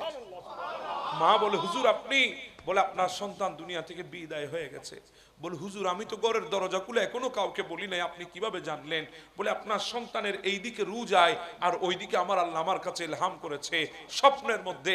আল্লাহ বলে, ও হাসান বসরি যা, আমার ওই তোর মুরিদান মহিলার ওই সন্তানটাকে নিজের হাতে গোসল দিবি, নিজের হাতে কাফন দিবি, নিজের হাতে জানাজা দিয়ে দাফন করবি। আমি বললাম আল্লাহ সে তো বড় পাপিষ্ট। বলে ছিল পাপিষ্ট, ছিল গুনাহগার, ছিল বদকার, ছিল মুসলিম। যখন আমার রহমতের কথা স্বীকারোক্তি যখন দিয়েছে, আমি আল্লাহর রহমতের দরিয়ার মধ্যে তরঙ্গ এসেছে, আমি সাথে সাথে মাফ করে দিয়েছি। এজন্য তো আল্লাহ বলে, নাব্বি ইবাদি আন্নি আনাল গফুরুর রহিম। হ্যাঁ আল্লাহ এটাই চায়, বান্দা স্বীকারোক্তি দিক, একবার স্বীকারোক্তি। আজকে তো আমরা আল্লাহর কাছে চাইতে জানি না, বলতে জানি না। কথা বলেন ঠিক না? চাইলাম কই, বললাম কই? আমরা তো জানি না। আপনি বলেন আল্লাহর কাছে, আল্লাহ মাফ করবেন। এক ব্যক্তি ছিল দুনিয়ার বুকে, নাম ছিল কিফিল। কিফিল এমন কোন গুনাহ নাই সেই বান্দা করে নাই। প্রত্যেকটা রাতে এক একটা মেয়ে তার বিছানার সঙ্গী হতো। কথা বুঝতেছেন? আজকে তো আমাদের মধ্যে জেনার প্রবণতা বেড়ে গেছে। এটা তো আপনাদের রওজান, যদি বলতে হয় আপনাদেরও তো খারাপ লাগবে। কয়েক বছর আগে আমি পত্রিকায় পেয়েছিলাম রওজানের মধ্যে পরকীয়ার সংখ্যা নাকি বেশি। কথা বলেন ঠিক না? অনেক বছর আগে পেয়েছিলাম। এখন তো আমাদের প্রত্যেকটা জায়গায় পরকীয়া আছে, আছে না নাই? এক সন্তান, দুই সন্তান, তিন সন্তান, সন্তান ফেলে মা পরকীয়া করে পালিয়ে গেছে, আছে না নাই? আচ্ছা, পরকীয়া লিপ্ত পৃথিবীর এমন কোন দেশ নাই। আমি শুধু আপনাদের এখানে আছি বলে আপনাদের কথা বললাম, মনে কষ্ট নিয়েন না। এখন তো প্রত্যেকটা এলাকার চিত্র এটা, প্রত্যেকটা গ্রামগঞ্জের চিত্র এটা, প্রত্যেকটা ইউনিয়ন, প্রত্যেকটা থানা, প্রত্যেকটা উপজেলার এই চিত্র। এখন পরকীয়ার সংখ্যা বেড়ে গেছে, কথা বলেন ঠিক না? স্বামী রুজি রোজগারের জন্য চট্টগ্রামের বাহিরে, দেশের বাহিরে, আর বিবি স্বামীর পাঠানো টাকা দিয়ে এখানে মস্তি করছে, আনন্দ করছে, আয়েশ করছে, অন্য ছেলের সাথে ঘন্টার পর ঘন্টা মোবাইলে, আছে না নাই? অনেক সময় সুযোগ বুঝেও পালাইছে, আছে না? আহা, এমন তো জমানা আমাদের মধ্যে চলছে। ওই কিফিল এত সম্পদের মালিক ছিল, অনেক সময় তার সম্পদের পাহাড়ের সামনে দুনিয়ার পাহাড়ও ছোট লাগতো। এক রাতে হাজার হাজার দিরহাম যে খরচ করত গুনাহের কাজে, ওই কিফিল একদিন এক বাজারি মেয়ে নিয়ে এসেছে ঘরের মধ্যে, নিয়ে এসে বলে, তুমি একটু এখানে বসো, আমি আসতেছি। এই কথা বলে কিফিল চলে গেলেন কামরার মধ্যে, গিয়ে রেডি শেডি হচ্ছে। রেডি শেডি হয়ে যখন আসলেন, দেখতেছেন ওই মেয়েটা চোখের পানি ছেড়ে দিয়ে কাঁদতেছে। কিফিল বলে, কিরে মেয়ে, তুমি কাঁদো কেন? বলে, কিফিল, আমি বাজারি মেয়ে না, আমি পতিতালয়ের মেয়ে না, আমি খারাপ মেয়ে না। আজকে আমি মজবুর হয়ে আমার মুকাদ্দার আমাকে তোমার চৌকাটে নিয়ে এসেছে। আমি মজবুর, আমি অপারক, আজকে তোমার চৌকাটে চলে এসেছি, তোমার কাছে ধরা দিতে আমি বাধ্য হয়েছি, কিন্তু আমি বাজারি মেয়ে না। তো কাঁদছো কেন? তুমি তো নিজের ইচ্ছায় এসেছো। বলে, হ্যাঁ। তো কাঁদছো কেন? বলে, কাঁদছি ওই মালিকের দরবারে যেদিন যাব, ওই দিন এই চেহারাটা কেমনে দেখাবো? চেহারাটা তো মালিককে দেখাতে হবে, কেমনে দেখাবো চেহারাটা, কিভাবে দেখাবো? সেজন্য কাঁদছি। কিফিল বলে, বোন, আমি এখনো তোমাকে ধরি নাই, এইটুকুর মধ্যে তুমি মালিককে তো ভয় করছো, কিভাবে চেহারা দেখাবে বলে তুমি আফসোস করে কাঁদছো। ও বোন, এমন তো কোনো সময় ছিল না, রাত ছিল না, আমার বিছানায় কোনো নতুন মেয়ে আসে নাই, এমন কোনো গুনাহ নাই দুনিয়ার বুকে আমি করি নাই। বোন, আমার কি অবস্থা হবে? এই কথা বলে কিফিল চিৎকার দিয়ে জমিনে পড়ে গেছে। বোন, আমি তোমাকে ছুঁই নাই, তুমি এইটুকুর মধ্যে মালিককে ভয় করে তুমি চেহারা কেমনে দেখাবে বলে কাঁদছো, আর আমার কি হবে, আমি কিভাবে দেখাবো? এমন কোন দুনিয়ার গুনাহ নাই আমি করি নাই, মানুষগুলো আমাকে ঘৃণা করে। ঘৃণা, আমি যদি মারা যাই, কেউ লাঠি দিয়েও ধাক্কাইতে ধাক্কাইতে আমার লাশটাকে কবরে ফেলবে না, এত বেশি কিনা মানুষ আমাকে করে গুনার কারণে। মানুষ আমি মারা গেলেও তুতু দিতে আসবে না, আমার কি হবে, আমি কিভাবে মালিককে চেহারা দেখাবো? বোন, নে তোর টাকা, আমি তোকে টাকা দিচ্ছি, নে বোন, আমি তোকে স্পর্শ করব না। বোন, যা, তুই চলে যা, তোর যা প্রয়োজন আমি তোকে দিয়েছি, তুই চলে যা, আমি তোকে ধরবো না। কিন্তু বোন, একটা কথা তোর কাছে অনুরোধ, যখন চোখের পানি ছেড়ে দিয়ে মালিকের দরবারে হাতটা তুলবি, তখন বলবি, কিফিল তওবা করেছে, আল্লাহ যেন তওবাটা কবুল করে নেয়। কিফিল তওবা করেছে, আল্লাহ যেন তওবাটা কবুল করে নেয়, কথাটা আমার মালিকের দরবারে একটু বলে দিবি। বোন, তোর চোখের পানি হয়তো আল্লাহ কবুল করবে, আমার চোখের পানি কবুল করবে না, আমি বড় নাফরমান, বড় বদকার, বড় জিয়াকার, একটু করে বলে দিবি। ওই রাতে কিফিল মারা গেছে, ওই রাতে কিফিল মারা গেছে। মানুষজন জড়ো হয়েছে কিফিলের ঘরের সামনে, কারণ কিফিলের চৌকাটের মধ্যে লেখা উঠেছে, কদ গফরাল্লাহু লিকিফলিন, আল্লাহ কিফিলকে মাফ করে দিয়েছেন। চৌকাটের মধ্যে লেখা উঠেছে, আল্লাহ কিফিলকে মাফ করে দিয়েছেন। তো বলছিলাম, একটু স্বীকারোক্তি কার দরবারে? আল্লাহ দরবারে। একটু স্বীকারোক্তি যদি দিতে পারেন, তাহলে আল্লাহ পাক রব্বুল আলামিন আহকামুল হাকিমিন আমাদের গুনাহ মাফ করে দেবেন।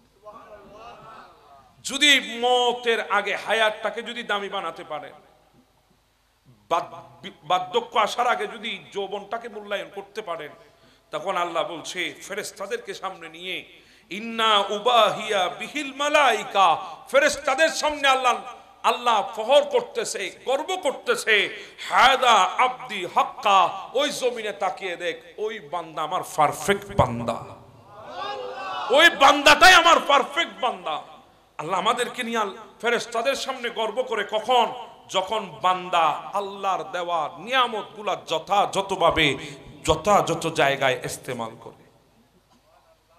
তখন আল্লাহ ডাক দিয়ে কি বলে জানেন? আজকে তো অনেক যুবক আছে এগুলো জানতে চায় না। আল্লাহ ডাক দিয়ে বলে, ও আমার ফেরেশতারা শোনো, দুনিয়ার বুকে আমার ওই বান্দাটা, যে বান্দাটা আমি আল্লাহর মহাব্বতে পড়ে মৌতের আগে হায়াতটাকে দামি বানিয়েছে, আমি আল্লাহর মহাব্বতে পড়ে নিজের জিন্দেগিটাকে দামি বানিয়েছে, যে বান্দাটা সিজদাকে রেখেছে আমি আল্লাহর দরবারে, সে সিজদায় পড়ে বলছে সুবহান, আল্লাহ মহান।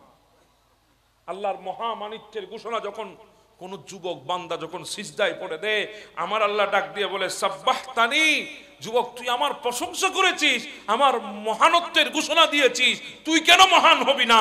সাব্বাহতুক, আমি আল্লাহ তোকে মহান বানিয়ে দিয়েছি। আজকে শ্রেষ্ঠত্বের পেছনে আমরা ঘুরছি। যখন বান্দা বলে আলা, আল্লাহ বলে তুই আমার শ্রেষ্ঠত্বের ঘোষণা দিয়েছিস। আলাইতানি আবদি, তুই আমার শ্রেষ্ঠত্বের ঘোষণা দিয়েছিস। আলাইতুক, আমি আল্লাহ তোকে শ্রেষ্ঠ বানিয়েছি, আমি আল্লাহ তোকে শ্রেষ্ঠ বানিয়ে দিয়েছি।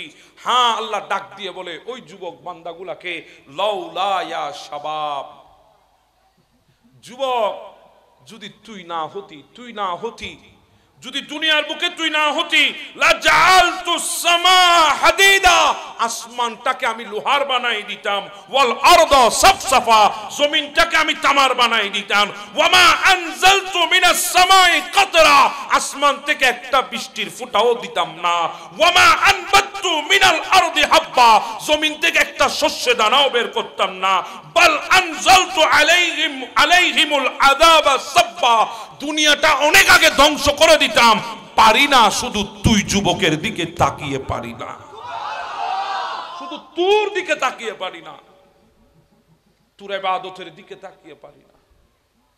তো সেজন্য বলছিলাম আল্লাহ পাক আমাদেরকে বড় দামি বানিয়েছেন। কথা বলেন ঠিক না? বড় মহাব্বত করে আল্লাহ আমাদেরকে সৃষ্টি করেছেন, বড় মায়া করে আল্লাহ আমাদেরকে বানিয়েছেন। তো আমাদেরও উচিত সেই মালিকের দেওয়া নিয়ামত গুলা নিয়ে সেই মালিকের দেওয়া সরাসরিয়তের উপর চলা। কথা বলেন ঠিক না? সবচেয়ে বড় কথা বলেছিলাম, আল্লাহ আমাদেরকে আখিরি নবীর উম্মত বানিয়েছেন।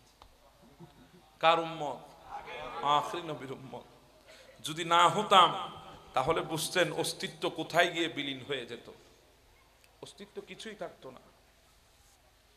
পৃথিবীর বুকে এমন এক নবী ছিল মূসা কালিমুল্লাহ। হ্যাঁ, শেষ কথায় চলে এসেছে, আপনাদের অনেক বিরক্ত লাগছে আমি বুঝতেছি। তারা যে ক্যাং করতে সাথে আন্নু বাজে আমি বেশি করে আর করতাম না, তারা আরো খোয়াইশ করে বয় দে তার সামনে কোথায় কেনা টেলি বুঝতে হন না, আরো করন। একটু দরুদ পড়ে আল্লাহুম্মা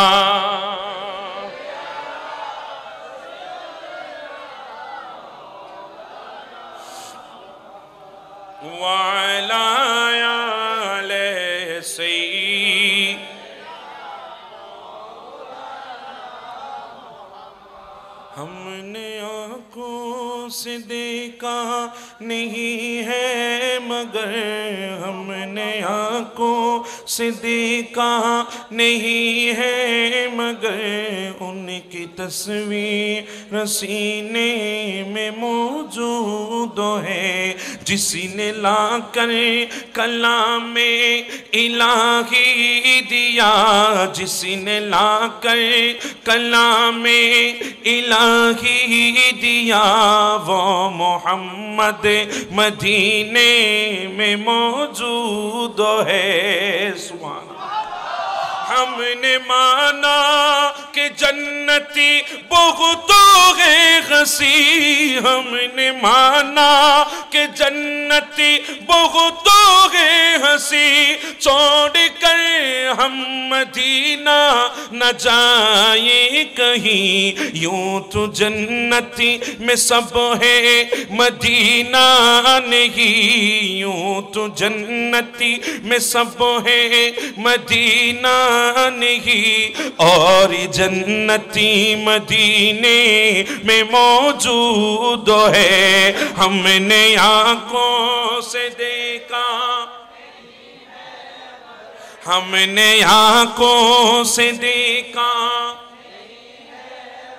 उनकी तस्वीर सीने में मौजूद है जिसने ला कर कलामे इलाही दिया जिसने ला कर कलामे इलाही दिया वो मोहम्मद मदीने में मौजूद है। আমাদেরকে বড় দয়া করে নবীর উম্মত বানিয়েছে। বলছিলাম হযরতে মুসা কালিমুল্লাহর কথা, কত বড় নবী আন্দাজ করতে পারবেন? কত বড় রাসূল আন্দাজ করতে পারবেন? দুনিয়ার গোটা শিক্ষিত, দুনিয়ার গোটা পাবলিক, দুনিয়ার গোটা রিকশাওয়ালা, দিনমজুর, আলেম, ওলামা, পীর, বুজুর্গ সবাইকে একসাথে দিলে একজন মুসা কালিমুল্লাহ হবে? জি বলেন, হবে না। উলিল আজমের নবীদের মধ্যে অন্যতম নবী মুসা কালিমুল্লাহ। এত বেশি তাকতবান মুজিজার অধিকারী মুসা কালিমুল্লাহ ছিল।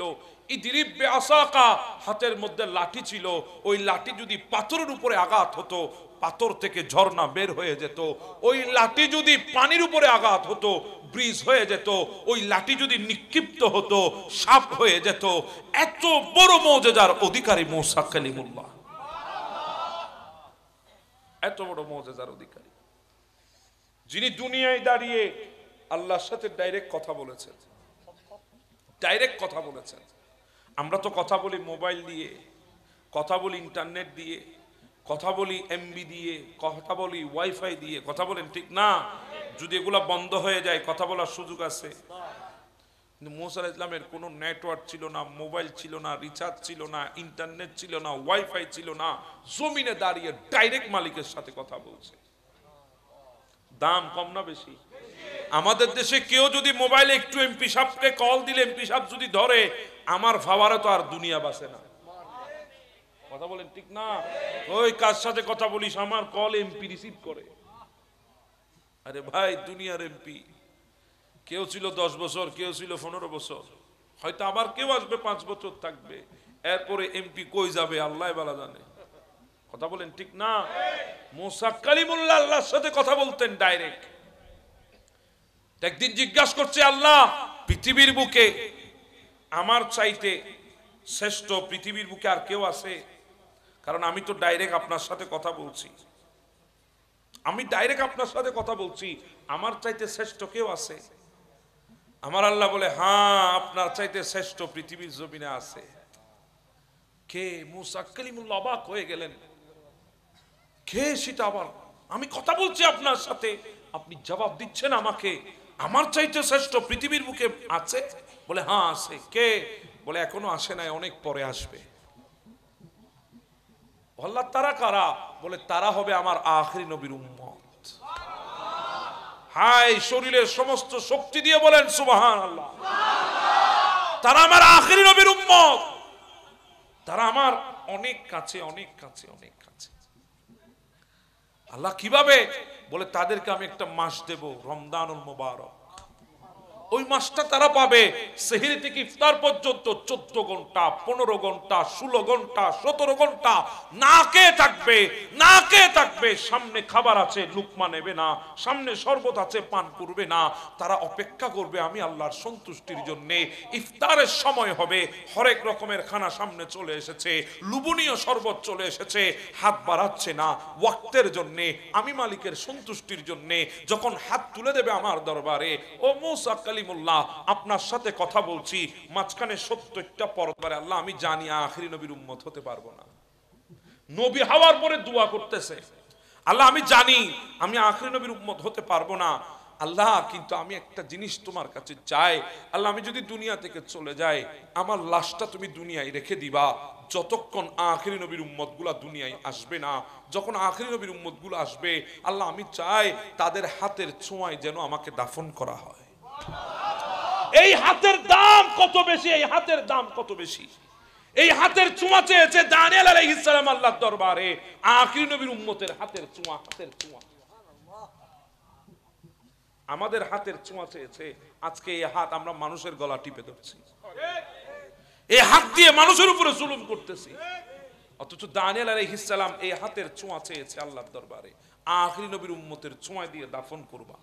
আমার নবী বলেছো, আমার উম্মতেরা যেদিন তোমরা তুস্তর নগরী জয় করবা, তুস্তর নগরী, সেদিন তোমরা সেখানে দানিয়েল আলাইহিস সালামকে পাবে আর তোমরা তাকে দাফন করবে। তিনি দোয়া করেছেন আল্লাহর দরবারে, আল্লাহ কবুল করেছেন। দুনিয়ার 2500 বছর আল্লাহ দানিয়েল আলাইহিস সালামের লাশকে তোমাদের জন্য রেখে দিয়েছে। কয় হাজার বছর? সবাইরে মিলাইলে 2500 বছর হায়াত পাবেন। দুনিয়া তো মাত্র আমার নবী থেকে গেল মাত্র 1500 বছর। আমার নবী থেকে এই পর্যন্ত কত বছর? 1500 বছর গেল মাত্র। 1400 বছর পার হয়েছে, 1500 বছর এখনো পূর্ণ হয় নাই। 1446 চলছে, এখনো 1500 বছর আসে নাই। কিন্তু আল্লাহ দানিয়েল আলাইহিস সালামকে 2500 বছর দুনিয়ায় রেখে দিয়েছেন। দানিয়েল আলাইহিস সালামের লাশকে শুধু উম্মতে মুহাম্মদের হাতের ছোঁয়ার জন্য। হযরত আবু মুসা আশআরী বলে, আমি তুস্তর নগরী জয় করলাম, হঠাৎ রাসূলের হাদিস আমার দিমাগে চলে এসেছে। আল্লাহর নবী তো বলেছে তুস্তর নগরীর ভেতরে দানিয়েল আলাইহিস সালামের লাশ আছে। আমি খুঁজতে লাগলাম, খুঁজতে খুঁজতে খুঁজতে এক ব্যক্তিকে পেলাম যার নাম হারকুশ। জিজ্ঞাসা করলাম, ভাই দানিয়েল আলাইহিস সালামের লাশ কোথায়? বলে ওই সন্দুকের মধ্যে দানিয়েল আলাইহিস সালামের লাশ আছে। আবু মুসা আশআরী বলে, আমি গিয়ে যখন সন্দুকের ঢাকনা তুললাম, দেখতেছি দানিয়েল আলাইহিস সালামের নূরানি লাশ মোবারক, দুই কাঁধের দুই পাশের রগগুলা নড়াচড়া করছে। মনে হচ্ছে 2500 বছর আগে না, 2.5 সেকেন্ড আগে দুনিয়া থেকে বিদায় হয়েছে। আখিরি নবীর উম্মতের হাতের ছোঁয়ার জন্য দোয়া করেছে। এবার বলেন, আমাদের দাম কম না বেশি? আমাদের দাম বেশি হলে ধরে তো রাখতে জানি নাই। ধরে রাখতে জেনেছি? পারি নাই, ধরে রাখতে পারি না। আমাদের দাম বেশি, ধরে রাখতে পারি নাই। আমরা ধরে রাখতে পারি নাই। নবী আমাদের জন্য চোখের পানি ফেলেছে, আমরা সেই নবীর চোখের পানির সে কষ্টগুলো আমরা বুঝি নাই। নবী কেন কেঁদেছেন আমাদের জন্য? 63 বছর হায়াতে জিন্দেগিতে কষ্ট তো কম পান নাই, কিন্তু নবী কাঁদেন নাই। দুনিয়ায় এসেছে মা আমেনার কোলে, দেখে বাবা নাই। দুনিয়ায় আসার আগে 6 মাস আগে বাবাটা চলে গেছে। কষ্ট তো পেয়েছে আমার নবী, চোখের পানি ফেলে নাই। দুনিয়ার বুকে আসলেন, 6 থেকে 7টা বছর গেল, মাও দুনিয়া থেকে চলে গেছে। কষ্ট তো লেগেছে দিলে, চোখের পানি ফেলে নাই। আরেকটু সামনে গেল, দাদাটাও দুনিয়া থেকে চলে গেল, কষ্ট তো লেগেছে দিলে, চোখের পানি ফেলে নাই। আমার নবীকে আরবের মানুষেরা মজনুন বলেছে, পাগল বলেছে। নবী যখন খানায়ে কাবার সামনে দাঁড়িয়েছে, উটের বুড়িগুলা এনে আমার নবীর কাঁধের উপরে উঠাই দিয়েছে। নবী তো কষ্ট তো পেয়েছে দিলে, চোখের পানি ফেলে নাই। আমার নবীর সামনে আবু তালেব, যার ছায়ার নিচে ইসলামের প্রচার ঘটেছে, সেই আবু তালেবও দুনিয়া থেকে চলে গেছে। নবী কষ্ট পেয়েছে দিলে, চোখের পানি ফেলে নাই। সে আবি তালেবের মধ্যে আমার নবীকে বন্দি করে রাখা হয়েছে। আমার নবী বন্দি ছিল সে আবি তালেবের মধ্যে। ক্ষুধার জ্বালা সহ্য করতে না পেরে গাছের পাতা ছিঁড়ে চিবিয়ে চিবিয়ে পাতা রস খেয়েছে। কষ্ট তো পেয়েছে দিলে, চোখের পানি ফেলে নাই। যার দৌলতের বিনিময়ে ইসলাম প্রচার করেছে, খদিজাতুল কুবরা উম্মাহাতুল মুমিনিন দুনিয়া থেকে বিদায় হয়ে গেছে। নবীর কষ্ট পেয়েছে দিলে, চোখের পানি ফেলে নাই। নবী বলে, একটু আমি তাইফের দিকে চলে যাই, মনে হয় মক্কার মানুষগুলা বেশি বর্বর, তাইফবাসী আমাকে মহাব্বত দেখাবে। চলে গেলেন তাইফের দিকে। তারা তো আরো বেশি মারাত্মক ছিল। নবী যেদিকে হাঁটতেন কাঁটা বিছিয়ে দিত, আমার নবীর কদমে কাঁটা লাগতো, রক্ত বের হতো। আমার নবী কষ্ট পেয়েছে দিলে, চোখের পানি ফেলে নাই। তারা মজনুন বলে বলে নবীকে পাথর মেরেছে। চিকন চিকন পাথরগুলা শরীরে গেঁথে গেছে। নবী যখন পাথরগুলা তুলতো, হুলকি দিয়ে শরীর থেকে রক্ত বের হতো। কষ্ট তো লেগেছে দিলে, নবী চোখের পানি ফেলে নাই। আমার নবী যখন কদম ফেলে হাঁটতেন, ওই তায়েফবাসীরা বিরাট পাথর নবীর কদমে মারতো।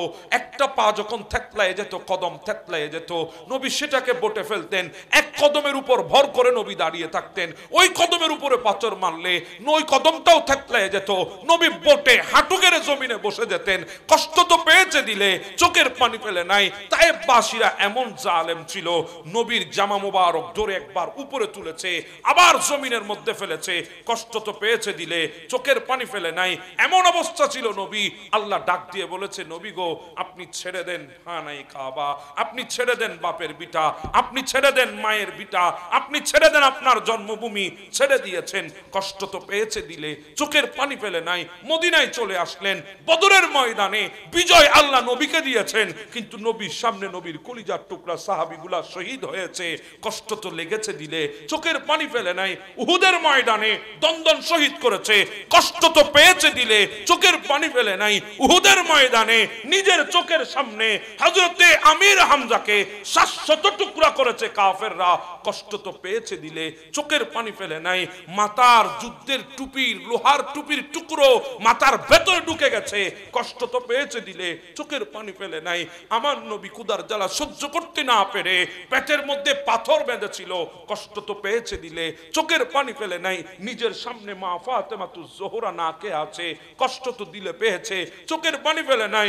আল্লাহ বলেছে হাসানকে, আল্লাহ বলেছে ইমাম হোসেনকে আল্লাহর রাস্তায় কুরবান করে দিতে হবে, কষ্ট তো পেয়েছে দিলে, চোখের পানি ফেলে নাই। কিন্তু যখন আল্লাহ বলেছে নবী আসেন আপনাকে নিয়ে আসবো, আমি জান্নাতে ব্যবস্থা করেছি, আমার নবী বলে না না, আমি জান্নাতে যাব না। আল্লাহ এত কষ্ট সহ্য করেছি, চোখের পানি ফেলি নাই, কিন্তু রব্বি হাবলি উম্মতি বলে বলে চোখের পানি ছেড়ে দিয়েছি। সেই উম্মতকে ফেলে আমি জান্নাতে যাব না, গুনাহগার গুলাকে নিয়ে আমি মদিনার জমিনের ভেতরে শুয়ে থাকবো।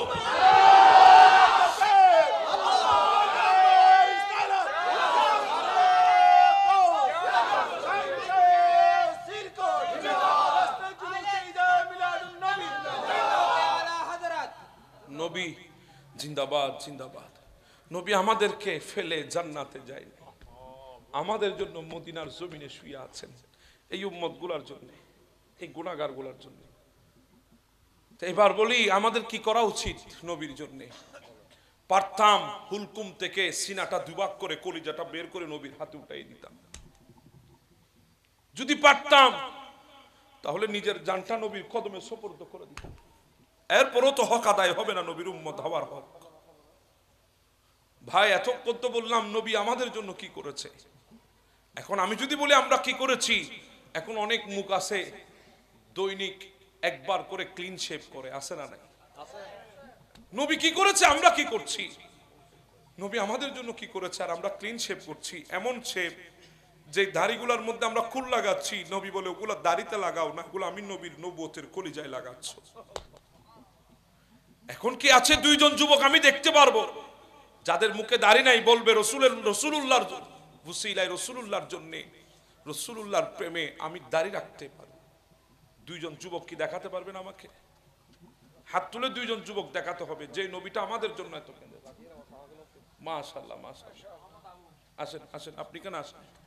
আরেকজন ভাই আমি দেখতে চাই শুধু রসুলুল্লাহর জন্য দাড়ি রাখবেন। এটা এমন সুন্নত, কবরে যাওয়ার সময় তসবিহ যাবে না, কবরে যাওয়ার সময় জায়নামাজ যাবে না, কবরে যাওয়ার সময় জুব্বা বা কুবা যাবে না, কিন্তু কবরে যাওয়ার সময় এই দাড়িটা নিয়ে যেতে পারবেন।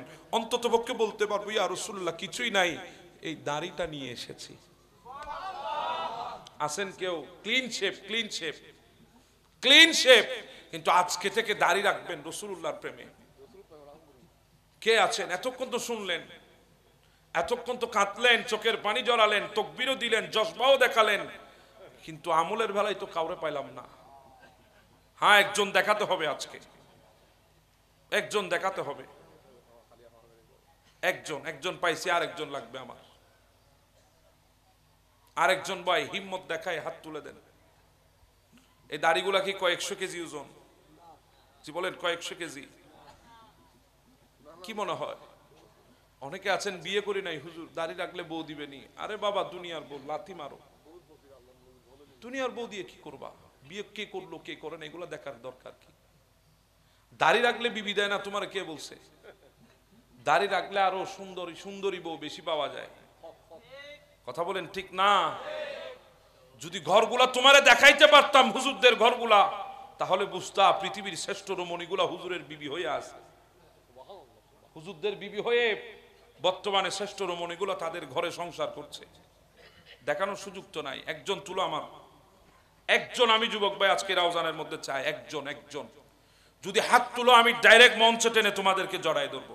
যারা দাড়ি কেটেছে, দাড়ি আছে এমন না, দাড়ি আছে তো তা আছে, যার নাই ক্লিন শেপ এরকম আরেকজন লাগবে আমার। একজন পাইছি, আরেকজন তুলেন হাত। অন্তর এখনো ঘামাইতে পারি নাই, জি বলেন না। আরে এই অবস্থায় যদি কেউ হাত তুলেন, এই অবস্থায় যদি কেউ হাত তুলেন, কারণ এই মাহফিল সেই মাহফিল ফাআশহিদুকুম আন্নী কদ গফারতু লাহুম, যে মাহফিল আল্লাহ গুনাহ মাফ করবেন, এটাই সেই মাহফিল। এই অবস্থায় যদি কেউ হাত তুলেন, আমার নবীর হাদিস মোতাবেক 100 শহীদের সওয়াব আল্লাহ আপনাকে দান করবেন। মাশাআল্লাহ। আমার মুরব্বি আসেন, আসেন আপনি।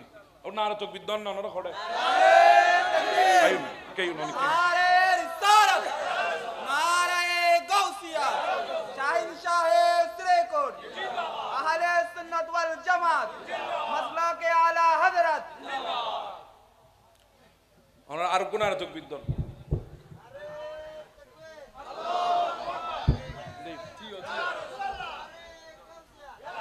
মাশাআল্লাহ। আল্লাহ ওনারে তৌফিক দান করো। মাহফিল কবুল আমিন হোক। এই লাইন আমল করি। এই মাইক ম্যান। নারে তাকবীর, নারে রিসালাত, নারে গাউসিয়া, শাহিন শাহে শ্রীকোট, গাউসিয়া কমিটি বাংলাদেশ। আজকের মাহফিল আল্লাহর দরবারে কবুল। আজকের মাহফিল সার্থক, আমার যুবক ভাইগুলার মেহনত সার্থক। যাদের মুখে এখনো দাড়ি নাই কিন্তু হাত তুলেন না, আমি তাদেরকে বলবো মনে মনে নিয়ত করেন, দাড়ি রাখার চেষ্টা করেন। এই দাড়ি আপনাকে হাজার গুনাহ থেকে বাঁচাবে। এই দাড়ি আপনার সম্পর্ক আল্লাহর সাথে করে দেবে। এই দাড়ি আপনার সম্পর্ক দ্বীনের সাথে করবে। পারবেন তো ইনশাআল্লাহ? জি বলেন, পারবেন তো ইনশাআল্লাহ? আল্লাহ আজকের এই মাহফিলকে কবুল করেন। মাহফিল করা হয় হেদায়েতের জন্য। অনেকে গলা ফাটায় বলে আজকে মাহফিল কি হেদায়েত আছে? আমি তাদেরকে বলবো হেদায়েত আছে কিনা একটু আসি দেখে যাও। ফেসবুকে স্ট্যাটাস দিয়ে বলিও না হেদায়েত আছে কিনা। আজকের মাহফিলে হেদায়েত নেই, তোমারে কে বলেছে? আজকালকার মাহফিলে হেদায়েত যদি না হয় তাহলে বৃদ্ধের চাইতে যুবকের সংখ্যা বেশি কেন হলো? কথা বলেন ঠিক না বেঠিক? আগে একটা সময় তো মুরব্বী ছাড়া মাহফিলে কেউ বসতো না। যুবকগুলা তো ফেকেস অনুষ্ঠানে, ব্যান্ড অনুষ্ঠানে, ডিজে অনুষ্ঠানে যেত। কিন্তু আজকে যুবকের সংখ্যা কম না বেশি? জি বলেন, কম না বেশি? হেদায়েতের মালিক আমরা না, হেদায়েতের মালিক আল্লাহ। আমরা শুধু রাস্তাটা বলে দিচ্ছি, রাস্তা রাস্তা, সে রাস্তা ধরে চলবেন, আল্লাহ হেদায়েত দান করবেন। আল্লাহ আমাদেরকে কবুল করে নিন। আসুন আমরা একটু দাঁড়াই, রাসূল করিমকে একটু সালাম দেব। ইয়া নবী সালাম या रसूल